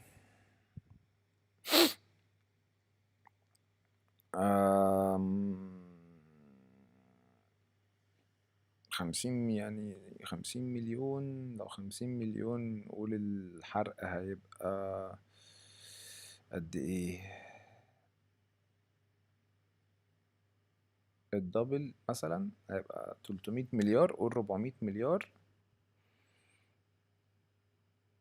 400 مليار يعني لو قلنا تريليون كل يومين يعني 15 تريليون في الشهر. لا انت احسبها كده 50 مليون فوليوم على على اكتر، على وقت اكتر، على مثلا 6 شهور ولا حاجة. لان برضو مع الوقت كل ما حفاظة الحرق بتزيد، كل ما الريفلكشنز بتاكل من الريفلكشنز اكتر يعني. يا ريت والله الارقام اللي بتقولوها دي يا شباب. people on waiting list guys. ممكن تقولي المعلومة دي منين؟ علشان برضو ماجد هنا بيقول ان هو you can't send cause it's not actual wallet. يعني you can't trade صح؟ عشان انت كده لخبط. not tradable yet on Webull on wait list. اوكي تمام، فهمت اوكي. you just traded on Webull as we used to trade Doge on Robinhood. نجد انا مش في امريكا، انا في دبي فما اعرفش صراحة. ما استخدمتش ولا روبن هود ولا التاني ده ويبول صراحة قبل كده، فما عنديش فكرة. ليش جون ما اعلن عن خروج سيف مون ديف قبل 3 شهور؟ ليه الفريق غامض؟ مش عارف صراحة. يعني هم كانوا خايفين مثلا ان حاجة زي كده تأثر على الشغل بتاعهم. هو ما مشيش من 3 شهور، هو ما اشتغلش معاهم من شهر 3، لكن ما مشيش، هو لسه ماشي من قريب. ايش توقعك عن اعلان السيف مون بخصوص تحديث الرود ماب؟ دلوقتي هم مركزين اول حاجة على الوالت بنسبة تقدر تقول 50% دن، ان هي خلاص طلعت على الاندرويد. الاي او اس جاي في السكة.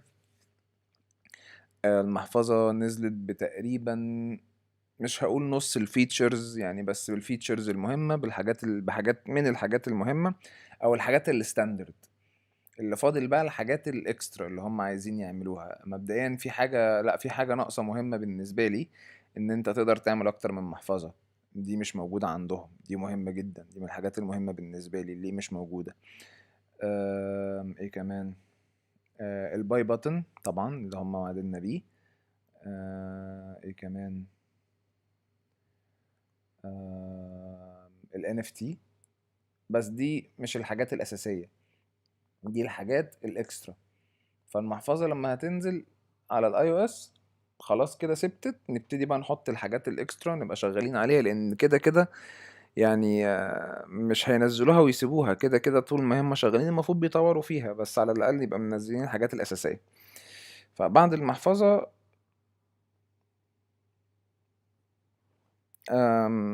هيبقى الاكسشينج والهارد وولت، دول المفروض ان هم يقولوهم. ومعرفش بقى هيعلنوا حاجة عن بروجكت فينيكس ولا لأ.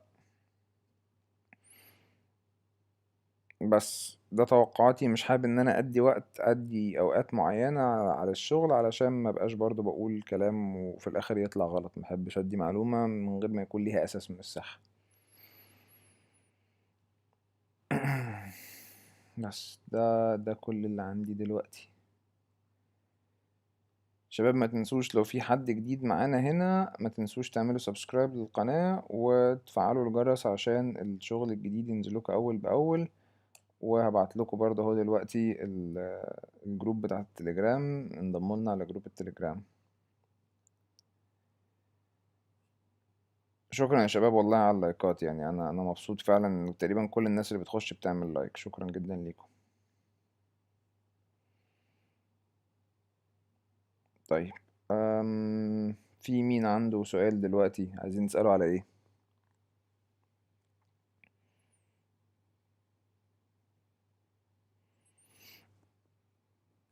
بعد اذنك يا اسلام، هفيب شوية. فين الفيب؟ اهي.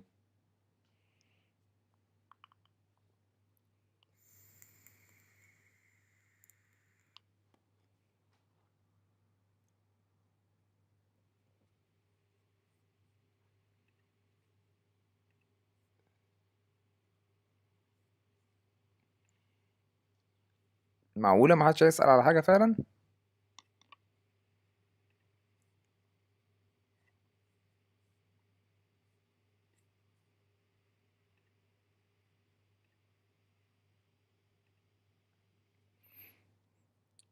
طب اسأل انا بقى، اختبركم. انا شايف ان المشروع مش قوي لان المحفظة والمنصة لا يقدم جديد بنسبة كبيرة. ده يعني في حاجات صح في اللي انت قلته ده.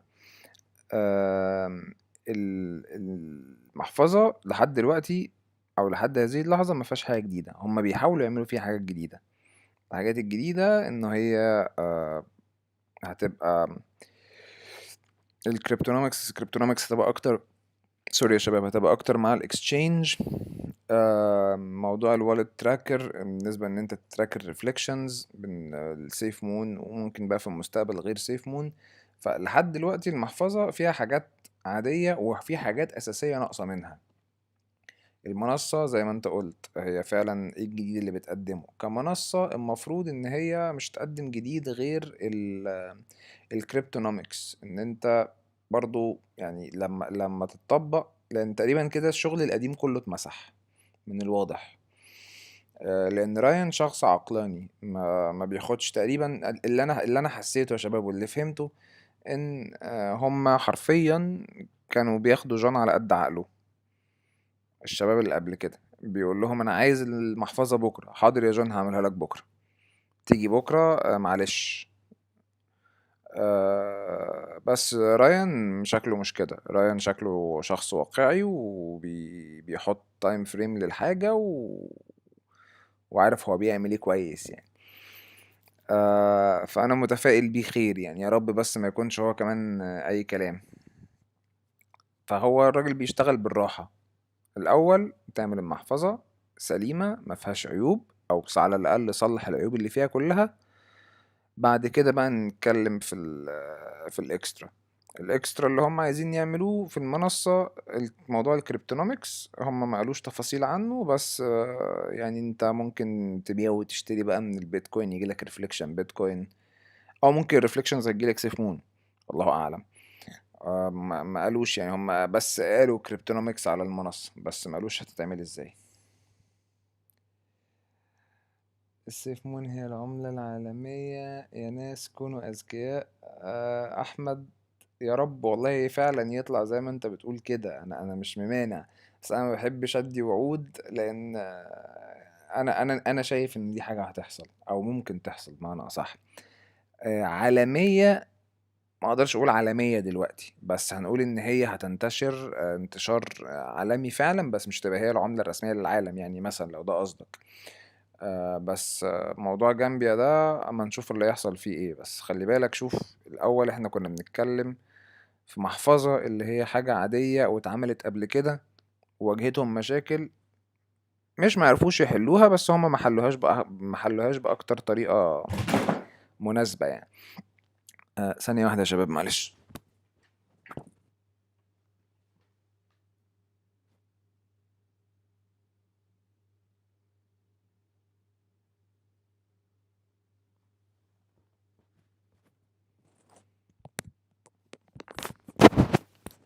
لا مؤاخذة يا شباب معلش. أم... بس ده رأيي يعني بالنسبة لموضوع ان هي عالمية او مش عالمية. روح اشرب لبن اتغطى كويس. والله يا اياد انا فعلا عايز اعمل كده، عشان انا خلاص بفصل. السيف مون راح توصل القمر في ساعة واحدة، راح تحول للدول وراح تكون عملة تانية، الكاش تبدأ هكذا. وبعدين الناس، اتفرجت على فيلم الماعز الأليف، انظر إلى العينين والرمز على الجبهة.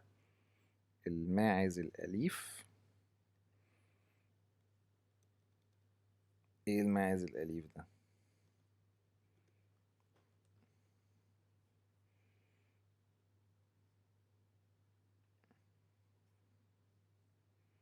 بيت جوت؟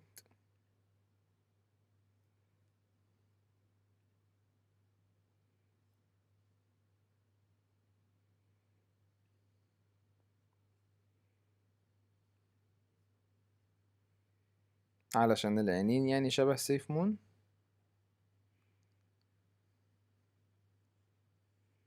مفرجتش على الفيلم فمش عايز افتي، بس يعني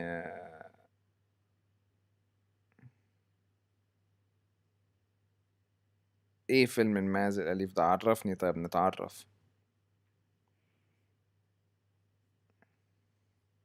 ده واضح ان الفيلم ده عليه حوار. فيلم قصير عن نهاية العالم وظهور الدجال. اوكي. نتفرج يعني، نشوف ايه ده، انا معرفوش صراحة.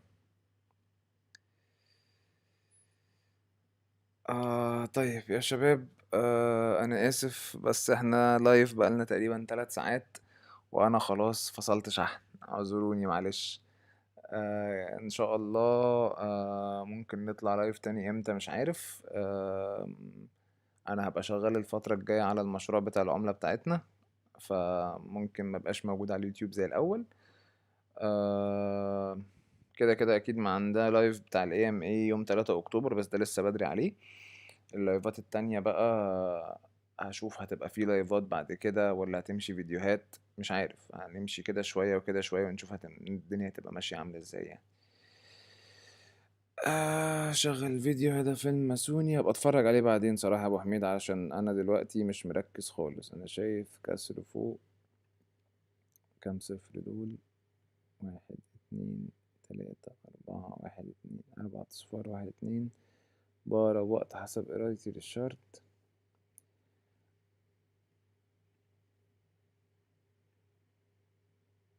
صعب. أقرب وقت ازاي طيب؟ للاسف مش هقدر ان انا اتناقش معاك فيه دلوقتي علشان انا ابقى مش فاهم انا بقول ايه. فتصبحوا على خير يا شباب، ومتنسوش لايك سبسكرايب، انضموا لنا على التليجرام، وتصبحوا على خير. مع السلامة يا شباب.